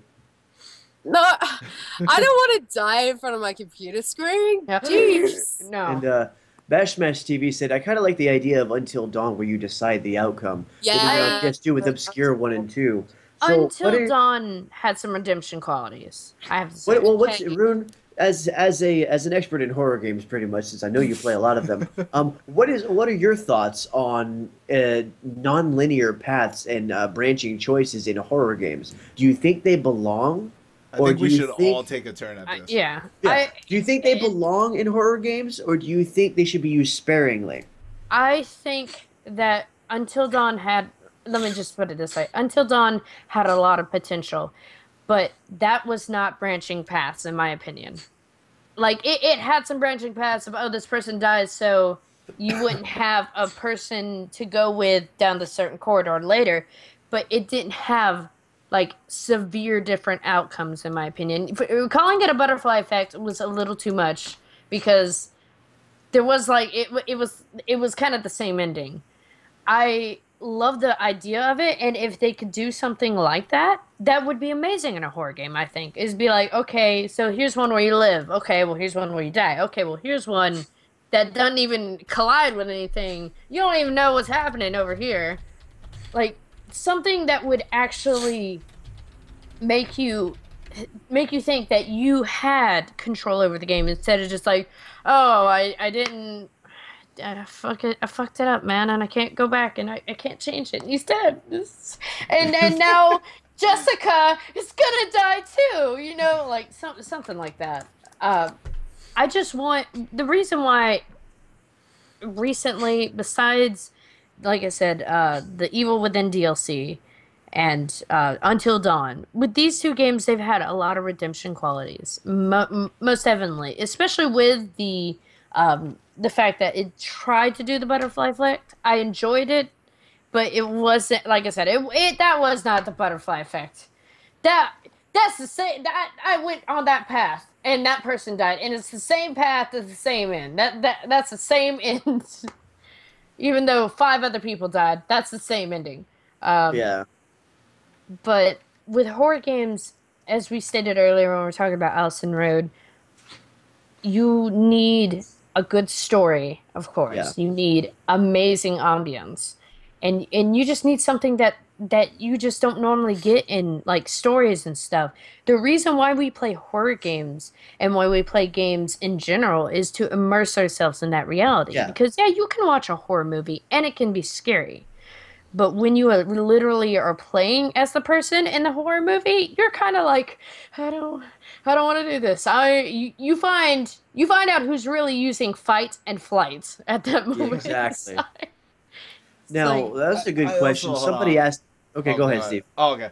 I also wanted to add, before we pass the topic of branching paths, I wanted to add that, personally, I fucking hate branching paths. I hate more than anything when a game says, who do you think should die, Bill or Jim? And I'm just like, fuck you, because when I read a book, on the rare occasions that I read a book, I want the story to tell me what's going on. I don't want to have the ability to choose what happens in the story, because then I'm just like, that's a lot of fucking pressure, man. That's part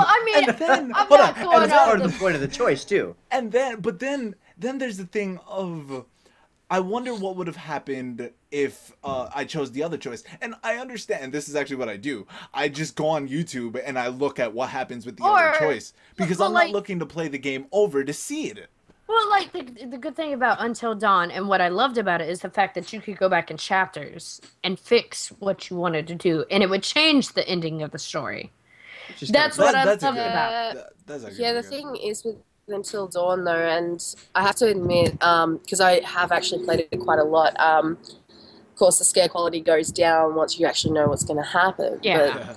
But, honestly, I've had a couple of actually really different endings. It's a matter of knowing when to kill someone or knowing not to kill someone. And there are around, as far as I'm aware, there's around about 8 different endings to what you'd normally get. Like, I mean, for instance, if you killed Jesse and Matt at the start, when you kill a bird or kill a squirrel, right? Mm-hmm. And the nature's imbalance and then they get shot, that changes the whole game. Honestly, it does. It changes the whole game because, you know, they're both not there, so you miss out on quite a lot of the story, but you also, at the end, you know, it's pretty much everyone dies. But honestly, I get what you're saying. I definitely get what you're saying on that. And it's something that I haven't looked a lot into. But I don't know. I guess I expected more. Like, 8 endings is a lot, and they put a lot of time and effort in that game. And I love the game. I love the fact that they went into Native American lore and got something like that. And the Wendigos, that ending though, I was like, oh my god, just get out of my face. Just get out of my face, dude. Speaking of endings, now we covered branching paths, and everybody got a time to comment on that. The next thing, and Beast brought this up, he says Soma. I'm gonna go with the story, the topic. It. Okay, I'm well, looking to. You're good. Okay, Don't well, we'll try. anything. We're not gonna spoil. Okay, no spoilers here, but we're gonna go to the aspect of story in a horror game being important. Okay. A lot of people make horror games and they just try to jump scare you, like Spooky's have some jump scares. Oh, Not much of a story there, okay? You have Slender Man, you have... You know, they tried to do it with Slender the Arrival. It didn't quite hit the mark as far as being a story. And I hear chipmunks! I hear chipmunks! But the only time I've ever... Soma's story, though, the game was less scary than I thought it would be. It wasn't really that scary in a horror sense, but the story was amazing. It was deep. It was involving. You made choices. Well, I made my chat make choices. That way it's on them. I have no blame. But that's great. What do you guys think I should do? Exactly, and I'll run around the room until they make a decision, and then see which button I'm going to press. But I really liked Soma's story, and I started not liking the game just because of it was supposed to be scary, but I began just getting drawn into it and being immersed and being pulled from the horror aspect to the I'm in this story. How important do you think that is in a true horror game, whether it be AAA or indie? Well, honestly, in my opinion, the not the successor, but the predecessor, I guess you'd say. Yeah. Freaking Amnesia, not Machine for Pigs, but A Dark Descent. It had that great aspect of, here's the story, here's a horror game. It's good. It's good. Good. Anyway, like, you actually found out about you found out about it through the pages and the dialogue that came with it. There was more that, it wasn't just like, it didn't feel like a linear path, even though it was. Because you had to do so much exploring, and oh my god, there's a monster, I can't go that way, but I need to. Why won't you move? Zenobia said horror games need good ambient sound and music and a good story, not just constant jump scares. And I wanted to say that even though that is true, jump scares are still an important factor of gaming, whether we want to admit it or not. Oh yeah. For the simple what? Music will cause a jump scare. Remember Scream? You know, Wilhelm Scream? That causes a jump scare. Honestly, you don't need a jump scare as in like an actual physical jump scare. You need that ambience in the music to actually, honestly, story-wise, I would put that on the back burner. If it's a horror game, I'd put that on the back burner first and then focus on, your sound design, then go into that, and then lastly, the jump scares. But honestly, music's your jump scares anyway. Yeah. You don't Yeah. really... Well, honestly, no, because you can't tell me that if you were playing a game and it was just dead quiet, like No, like no creepy noise in the background, no other thing. It's just like you're kind of there with the empty room, and then a face pops up. You wouldn't be like, huh? Okay, that's then. cool. But no, but it's the aspect of there being music, and then suddenly it just stops. Exactly. That scares the Goes shit out of quiet. you. Yeah, that now, and we were speaking of build up of tension with no scares, no release earlier, and Virgo says which would be Outlast, and I wholeheartedly agree because I remember my first playthrough of that game, I was tense the entire time. It did not let you down. Nah. Your stomach was gripped in this seat. That's why there's a warning. Yeah. That's why there's a Yeah. warning for anyone who has So- heart problems. And actually, if you have a look on your PlayStation Store and you actually have a look at it, it says, "Do not play this if you have a heart problem or a heart." Yeah. Exactly. Well, let's use what we're talking about now to move on to our next topic. Let's talk about layers of fear. Now, this is where jump scares are perfect because they did it absolutely wonderful. Okay, They nailed in it. layers of fear, you have this beautiful atmosphere. It's playing music in the background, and there's jump scares that I want to say make sense.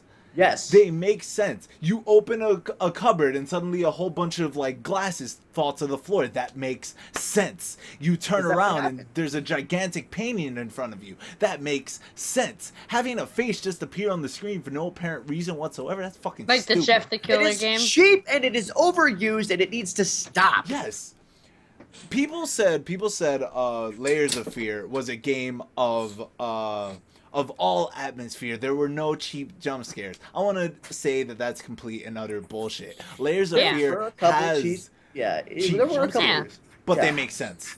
Wow, are They you make moving? sense. Holy shit. Yeah, I just moved house.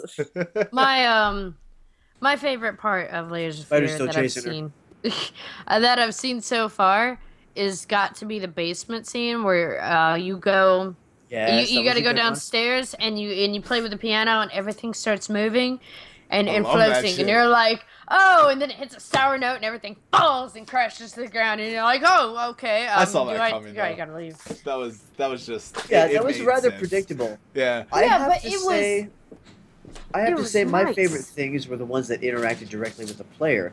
Like, I will never forget when I was in the library room and I looked up at the painting and it started melting in front of me. It's like, oh, that's creepy. And I go to back up and I can't back up. Like, why can't I not back up? And I turn around and Bookman goes, rah! And I was like, ah! Oh, And mine that was was one of the first great scares Mhm. that it had. I don't know, because the one with the door opening and the figure, I don't know what it is, but it was That the was figure. good too. That was good I- too. That one got me really bad because I've always had that fear of like opening the door and being like, And there's There. someone there. yeah, there's Yeah, just something there. Well, there's a lot of good mixes of types of scary in that game. Now, you can define scary as scary, but in reality, you have scary, you have creepy, you have tense, you have anxiety, you have unknown, and you Mhm. have disturbing. There's 6 different types of scary. What category would you place under the fact that in Layers of Fear you close a door and when you open it there's suddenly something else there? Because when you What are would you running, categorize that? I would categorize that as uncertainty, because you know that you're sane. You know you're sane, but your character is not. Your character is losing his mind, and you're going deeper and deeper into his insanity with him. So what you know doesn't make sense anymore. The world is not what you think you know. It takes start what to you lose your know. mind. Exactly. Yep. But you're following him into this. You have several different types of atmosphere and different types of creepy, and I'm going to give you a couple good examples. Okay. Okay, you have the scary, the sudden things that happen, the bust The awe of fear, moments. the taxidermy falling off and smashing through the floor, making your camera tilt, making your character flinch, and you flinch as well. There's paintings flying across the room and smashing against. There's fruit coming out of the dread. The word I wanted was dread. Mm-hmm. 2 scenes that I remember are the kitchen where the fruit is coming out of the painting. It starts off slow, but it's Yeah, that was really slowly cool. slowly escalating until I was cowering in a corner, shaking, and just hoping that what? Because I knew Yes. something big was going to happen. I knew something big was going to happen, and it didn't. Yeah. And I scene sat there for a minute, and I sat there, and I wondered, okay, do I move now? Do I move now? Okay, all right. And you slowly start creeping out, and that's what really makes that part of the game. The second one is in the hallway where you go into the bedroom and you shut the door, and you hear this scraping sound after all the lights go out. Ugh. You quickly relight those lights, and you're good, and then that scraping, and you can hear where it's coming from, and it goes to the door, and it knocks. And it knocks again. I thought that was actually. Hello? and And then it starts banging on the door. Hello, web. Oh, yeah. fix your camera. I know. Jesus. Shut up. But and you know, it keeps, and you're like, oh my god, what's going to happen? And then it stops, and then you hear it slowly scrape away, and when you open the door, there's this smear of paint across where it must have taken I its path. remember. I Okay? remember That that. smear of paint terrified me because I could see exactly where this thing went. It was a reminder of what had just happened and proof that I was not going insane. There was something there, and I didn't know what it was. There was nothing there. So, Dun, dun, dun. Nothing.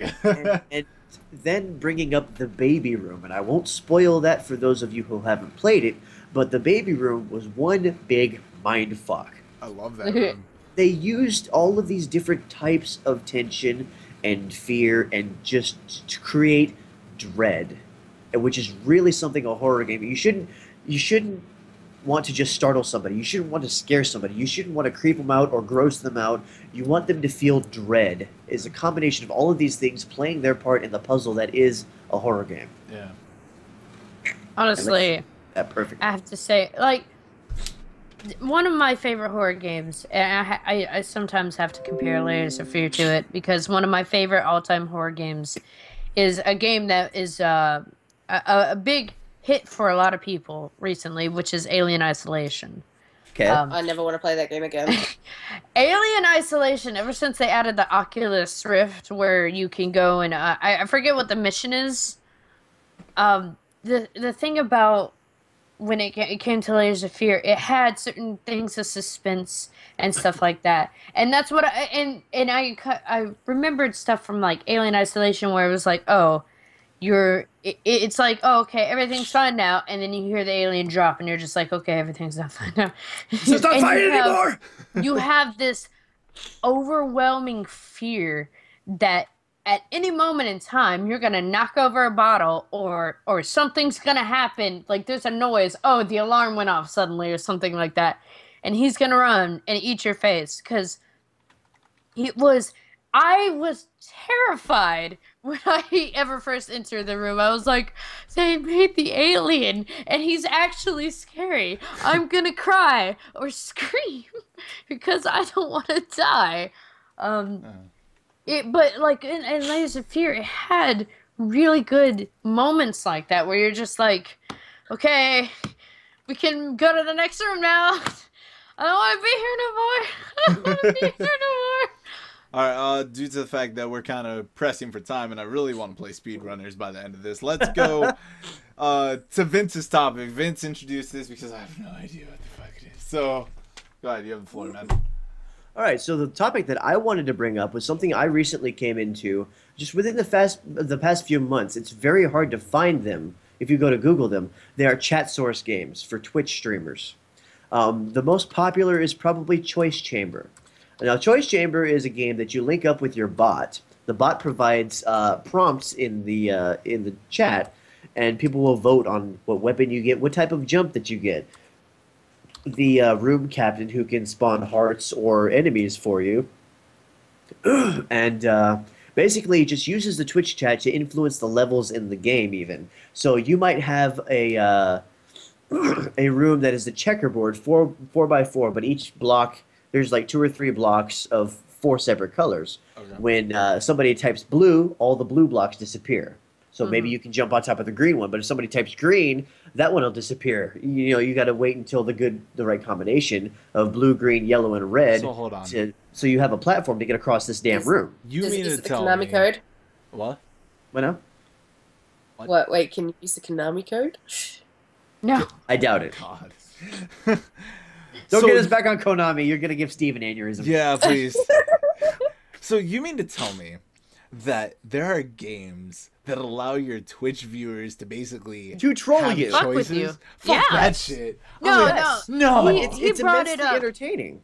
He brought it up in what was the game called? Light. Daylight. Daylight. Yeah. My buddy Derek and a few other YouTubers I know played that game, and all around that game was really scary. It was short, but it was scary in certain aspects. Yeah. I couldn't imagine having somebody creating that, like, oh, I'm just walking down the hallway, there's nothing going on, the lady pops right in front of you. I would freak out. Like, oh my god. In Daylight, here's the list of chat commands. If you type feet, this one makes the player hear footsteps approaching them from behind. So it's getting louder from behind. Okay. Yeah. Scream, the player will be faced with a blood-curdling scream from somewhere. Static, the player's cell phone, which you use as a map, will erupt in static. Loud static. Light makes lights around the player flicker. An owl will trigger a hooting sound, but it only works outside. And then there's Witch, which will summon a witch to spawn near the player, which you will either have to run from or flare. So now that one can only be done every once in a while, but that's the full list of chat commands for Daylight, and that's only 6 commands. That's not a whole lot. Whereas the other games that I'm talking about, they're not horror games. Choice Chamber will prompt you, as will another one called Dick Star Conquers Mars. That's a really weird name, but Choice Chamber is a side-scrolling platformer. Dick Star Conquers Mars kind of reminds you of the old space fighters, kind of like I don't know, Galaga and all those, you know, where you're a ship and you're flying up and there's these enemies but they can influence your game, the types of power-ups you get, the types of enemies that spawn, whether or not you get an extra life, how hard the boss is going to be, you know, all these sorts of things, spawning enemies near you and whatnot. The players can, or the chatters can do this. There's a game on the Xbox One, it's called #IDAR, which stands for It Draws a Red Box. And that's how the game idea got started. Basically, it's kind of like a soccer game, a side-scroll platformer arena soccer game. But the thing about it is, the players, the Twitch viewers can use what are called hash bombs, which are kind of like commands. But this game has a total of, what is it, over 20 or 30 commands that people can use. And for example, you can use #freeze, and that'll make anybody with the ball freeze, like in ice. You know, you can have error, you can have smash, which smashes platforms on the stage, so you can no longer use them. You can have snow, you can have tiny, making the players all tiny. You can have chum, which summons sharks and stuff. Just all sorts of different things that you can do that edit and just really add chaos to the game. There's another one called Twitch a Sketch, which is a little bit different. In this one, this is good for artists, I think, that would like to stream. Basically, what you're doing is like a game of Pictionary, except it's on stream, and they have to guess what you're drawing. You input the word. That's really cool. You set that as the word, and then you start drawing. And the first viewer to type the correct word gets points, and it will have a running score, a running tally of points up on the right-hand side of the screen, and it'll go a certain number of rounds before someone wins. You can use that to then bestow rewards from your Twitch channel, such as extra Twitch currency, minus keys, or whatever you decide you want to do, an entry and a giveaway for a certain game. That's awesome. It's a lot of interactivity. You're going to have to teach me how to do that. I will. Now, Twitch a Sketch and Dick Star Conquers Mars are both made by Poor Ugly Dwarf Games, and I can find that website for you if you want it later on. The last one was Dead Nation Apocalypse Edition. Now, this one's only for the PlayStation 4, sadly, but it's a kind of a top-down twin-stick shooter, zombie shooter. And players, or not players, but viewers can use Twitch commands to make things happen in the game, power-ups, zombies, things like that, or, you know, spawning the more brutal things, just basically troll you. But there's a catch to this one. If somebody does troll you, a zombie will appear with that Twitch viewer's name, and you can go brutally murder them for revenge. Mm-hmm. So it'll kind of create this back and forth between the gamer and the viewers. And I thought that this is a wonderful thing, this interactivity, this chat sourcing, because, and I'll tell you, I have proof in the pudding. Before I had to move to my apartment and I was streaming regularly, my median viewership was between 50 and 70. Okay. When I played Choice Chamber, it was over 120 every single time. I doubled my viewer count, my concurrent viewer count, by playing games that people wanted to play. My chat activity was up, obviously, because people were voting on things. Of course. And it gets the lurkers out of lurk mode and into interacting. You can start making friends, you can start getting followers. So not only is it good for the viewers, they can have fun trolling the crap out of you, but you're making followers. You're making these people that are going to keep playing, or you're going to keep watching and going to keep following you and have a good time with you. So it's icebreakers as well. So I think that that's why I brought it up to Chris Kesler when we were talking about Allison Road, because in his game. Exactly, if he decides he's going to take that approach, this could be one of the biggest things to hit the horror genre in ages. Daylight did it, but they kind of half did it, because to this day I still haven't been able to get it to work. No. But if you have a whole list of commands that Twitch viewers can use to make the game scary, so if you have close and it makes a random door close, or open if all the doors are so they have a door just kind of creak open, and have that controlled by the viewers. Because sure, you could have it scripted, but what if the viewers were doing it? They would have direct control over how scary the game is for you. Not only that, but my viewers. Yeah, but and that's the fun part, because you are emotionally involved in the game, and they feel that. They're smiling because they did something that you reacted to. Yeah. They're laughing their butts off too. Exactly. So, and we are entertainers. That's what we're here for. That's what we're about. Yep. This is not only a good thing for the developers to make more people want to see this game and want to play this game, but also good for the Twitch broadcasters. Yeah. Victor. Yeah, people want you to notice them. Yeah, they want you to talk about Choice Chamber. So Choice Chamber. What do they want to know about Choice Chamber? I was on my my reminder sheet over here, so I wouldn't forget what I wanted to talk about. My memory is dur. Dur. It's very bye, dur. Bash. Sorry, I had to say bye. Bash has been awesome. Yeah, Bash has been awesome. Bash TV, thank you. This whole entire chat has been awesome. Thank you guys for stopping by. I think this is actually a really good time to say this. You guys are amazing for actually sticking with us after the whole Allison Road thing, so thank you. Yeah, it was awesome. I'd also like to apologize for continuously moving from one place to the other. It's I'm all going to right. play Choice Chamber later. It's possible. Later in life. I've played it quite a few times, and I am going to be getting back to it. I've been researching a lot of chat source games, trying to find better things that I can bring to you guys to give it some shake-up. Because, yeah, you know what? Team Pogo Hammer, you guys do that shit to me all the time. Fucking Pogo Hammer.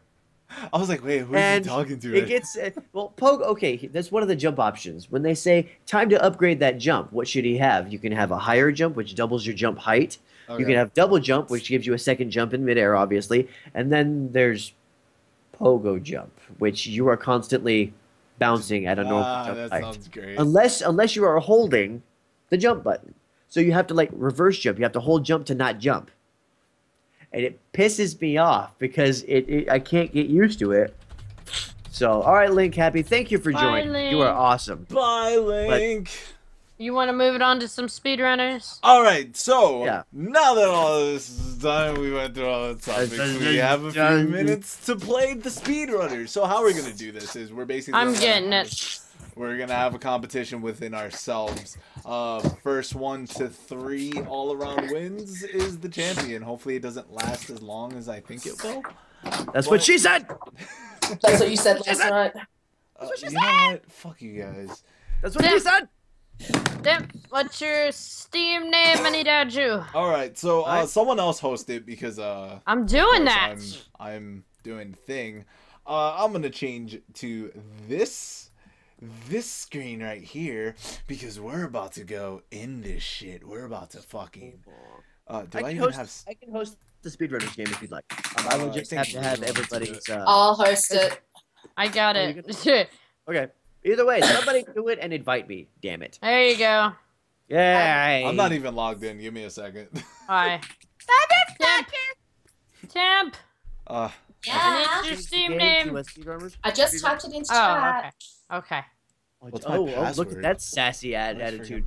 I just typed it into chat. Temp is sassy. She has that shit that's like, fuck yeah. That's okay. She's awesome still. Invite me when you guys sassy get and assy. What? Where the fuck's my controller? There. Turn a roll. Come here, baby. Win for the June shipping. I'm about to fucking. What do you mean win for the June shipping? What June shipping? Eternal, what are you talking about? I don't know. I don't know if he was. What? What the hell is happening right now? Everything. I am on a bouncy ball right now. Oh my god. Fuck, invite Bouncy, me. bouncy. I'm not even kidding. Why are you riding balls right just now? Oh, I am dropping his friends. frames. Oh, don't say that. It's because you're on a It's probably Skype because you call have all and the you're- webcams. No, it's because I am downloading Hey, something on Steam. Fucking Steam. Stop downloading stuff. I didn't mean to. Okay, we're Victor, back. I We're sent good. I sent you something. Why didn't you join? You didn't fucking send me anything. Maybe that's why you didn't join. Fucking suck! I'm gonna do what I always do. Guys, I'm sorry. I'm sorry I have to do this. You're no, I'm Steven, gonna you're keep not it to- on. What do you mean? I just logged It in. doesn't. It just says you're online. It doesn't say you're in the game. Just invite me. It'll It's- automatically I bring up did. the game. Jesus. Did. Jason. Did you? You Did you? silly buns. Jason. What? Did you Let's add see. me? Rochelle, I'm gonna actually keep it to game talk show because this is part of the talk show. I don't want to like. Well, we're Make it actually weird. full up, aren't we? Yeah, Virgo. I saw that you added me. Thank you so much for the ad. I really appreciate it. remember- Hugs. Yeah, remember to change your stream to speedrunners. No, I'm gonna just leave it as. Oh, you're just gonna leave it as talk yeah, show? I'm gonna leave it as talk show because this is technically a talk show still. Do you want? But I'm gonna go down here. I'm gonna be Tim, Mark. did you add me? Yes, I added you. Okay. By the way, I have to tell you, when I play speedrunners, I don't play to win. Well, you This- should. This is my chicken of unsolicited affection. I'm This going is my to, raptor. my- of a my We should object make face. this really interesting. Loser, like the worst, the one who won the less games has to do something on stream. Well, okay. Well, like I said, my Give me a sec. object, Give me a sec. Let me my choose. object is to lay on your body. In this game, I am going to poultry If press. it's not gonna Yeah. let there you go. All right, 49283. Thank you for stopping by. You're the best. 8675309. Oh. I love you. I'm Bye. a potato. Oh, they took out Slash Goat? No, it's not goat anymore. It's something else. Son of a bitch. Now I have to figure They it out. changed. They changed a bunch of things. I actually think they put goat in as one of the people. I haven't Oh, used really? keyboard with this before, but I can't be bothered to go get my PlayStation controller. Oh, fuck. Are we gonna make this you're interesting fact. or not? If you want to. What is this rock? What is the the person who rock? gets the less wins? I don't fucking know. Holy shit. I Thank don't you so know. much for the follow, whoever Are we that on speed was. hookers? It's been so long since I played this. Oh, I went my the wrong God. way. Yeah, you did. Hello. Oh. Wait, come back here. Oh. Yeah. I actually dodged that. I think I just had. Oh, come on. Whee! Oh, come back here. Oh. What the Nope. fuck? Are you a fucking raptor? It's great. How does a fucking rock? Can you see my little feetie? Oh, fuck! How does a rock even? How does it even? Oh, don't do that shit to me! Yeah. Come on. Yes. Shut up, Let's do this. Come here, lizard. Bye. I think dodged they it. must have updated it because there's a lot of stuff. They that's have. here. Yeah, there's a lot of stuff that I am not used to. It's fine. God, Rune, you've been practicing. I will still lay on your bodies. Oh, I'm going to lay on all of your bodies. Oh, I fucking hate that. Oh. Stop running quickly. I'm that dead. Was smart. That was smart. I'm dead. God, Rune, you've been doing things in this game. Doing stuff and things. Oh. What the fuck? Don't let Rune win. Oh, she run. Why does your T-Rex have titties? I don't know. I really don't know. I'm Rune just has asking one. him. Only one. It's the super You know how to boo. do the goat? Seriously, goat's like, blah. I want to be a goat. I wanna be. It's always been my dream to just be a goat. For Wrecked some by the the fact. raptor. Oh, Stop tripping. oh, Stop oh. Did you? You did not just trip me. Let's say it did. Oh, oh. Oh. Oh, come here, little pretty kitties. Little pretty kitties. Yeah. Let's get scared. Oh, What the fuck just happened? that's okay. I'll take double boost. I love that. Ow, no! Oh, come here. Oh, I want that body. Oh, Shut the fuck up. oh. Kamehameha! Kamehameha! I fucking saw that. Nice try, Rune. Oh, come here. Oh, fuck. Oh, we come just on. fucked up. Oh, God, that was bad. That was bad. Oh, we fucked up.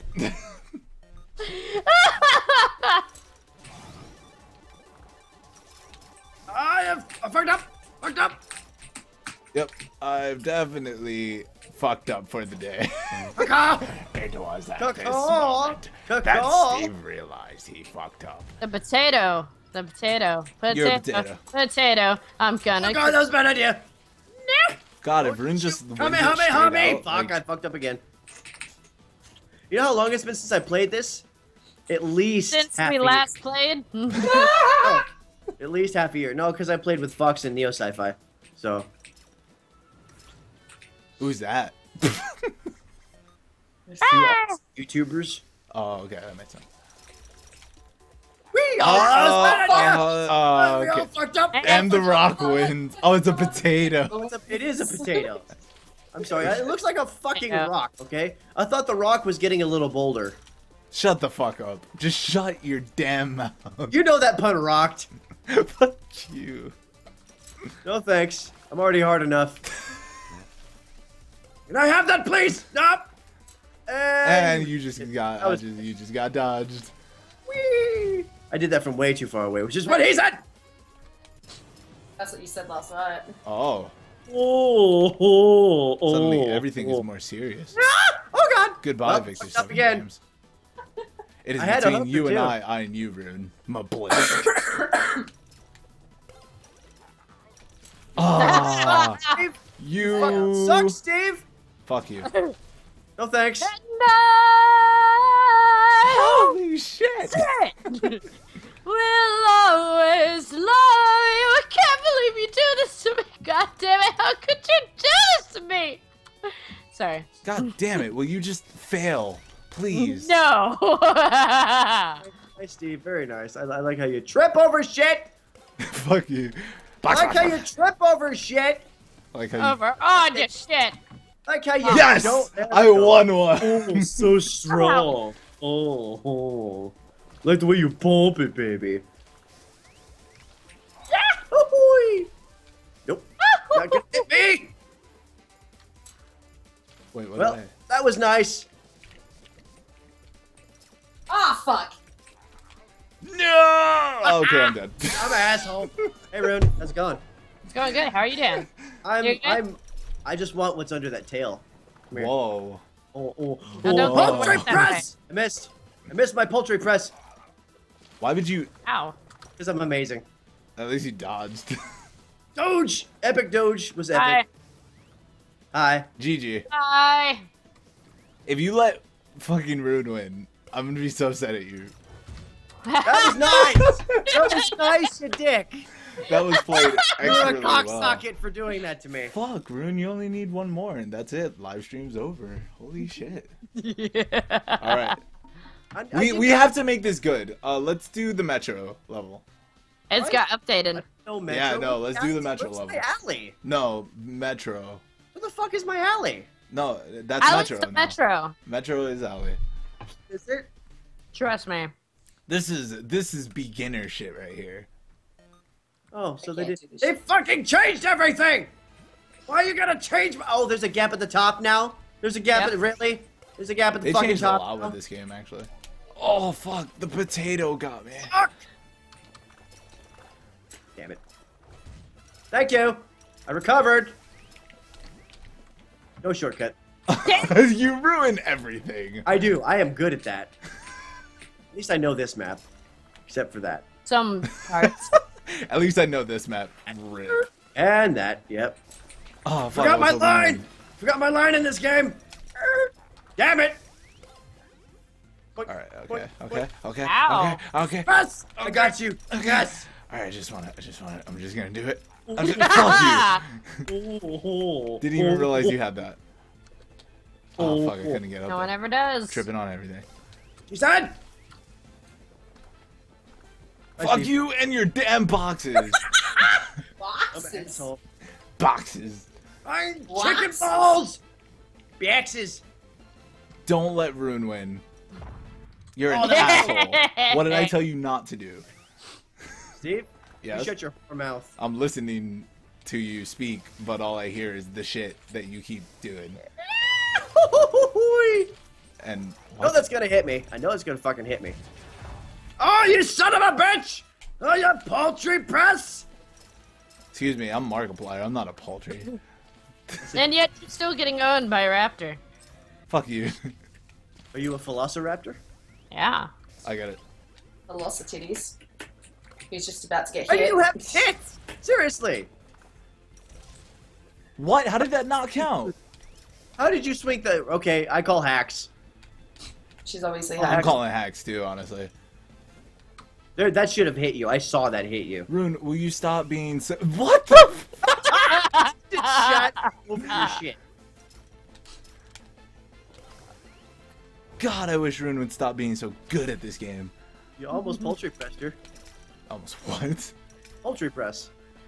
A poultry press! You can't poultry press, but you can Yay, you went too high. Oh, You went too, like a No, the ganja chair. man, you went too high. Oh, oh. I just wanted to hump a potato. I'm sorry. I like Harvey! Harvey! Ha, Ha! bitch. I was You nowhere fucking near I did. that guess shit. that. How did I fuck up that badly?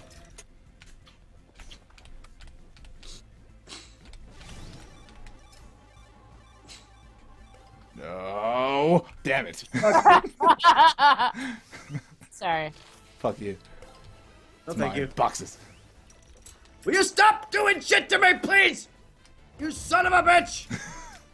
Hey, are you mad or sodium? Because I am. sodium is enemy for nah. Or no. Oh. Oh, that's such a good pun. Oh. It wasn't a pun, you fucking clod. I pun Oh, all you over you. You are not from Steven Universe. Stop. Steven Universe said that before. I mean, after I did. Okay. Oh, the crystal gems. Shut up. Always safe day. Doesn't Rune have such a beautiful voice? Oh, don't do that shit to me! Don't do that shit to me! Fuck! That's why the people of this world believe in I have a God with What? this and Oh, you fucked up, Steve. And You fucked up. Steven! bad. You know, I used to be good at this game. You used to be good at all games, but then you suddenly turned into VictorSeven, and then it Steve, was all I will downhill from destroy you in Dead or Alive. there. I'm Shut listening to what you're saying, but all I hear is the shit coming out of your mouth. up. Keep talking shit. Keep talking. Yeah! Boxes didn't work, but somehow you still won this. Because you jumped an extra time, you dumb shit. Fuck you. No thanks. And the Anosphere. Anosphere. Yeah. Alright, Rune Well, it's over. wins. The T-Rex with titties. We can't do something for the people that did worse because We all did worse. all people did worse. GT Rune again. I know, right? So guys, thank you so much for stopping by the stream. If you guys enjoyed the show, please hit that follow button. We'll do more streams in the well, I'll do more streams in the future. I may have these guys on in the future. Oh. Don't forget to check out all of our links. We'll post them in the chat for the simple fact of, you know, advertisement. This has been a lot of fun. This was honestly my first live stream, and well, not live stream, my first podcast that I created, and it was a stressful run, but it was awesome. It's fine. It was good. Guys, say bye. Bye. See ya. Just remember, guys, be good, and as always, game on.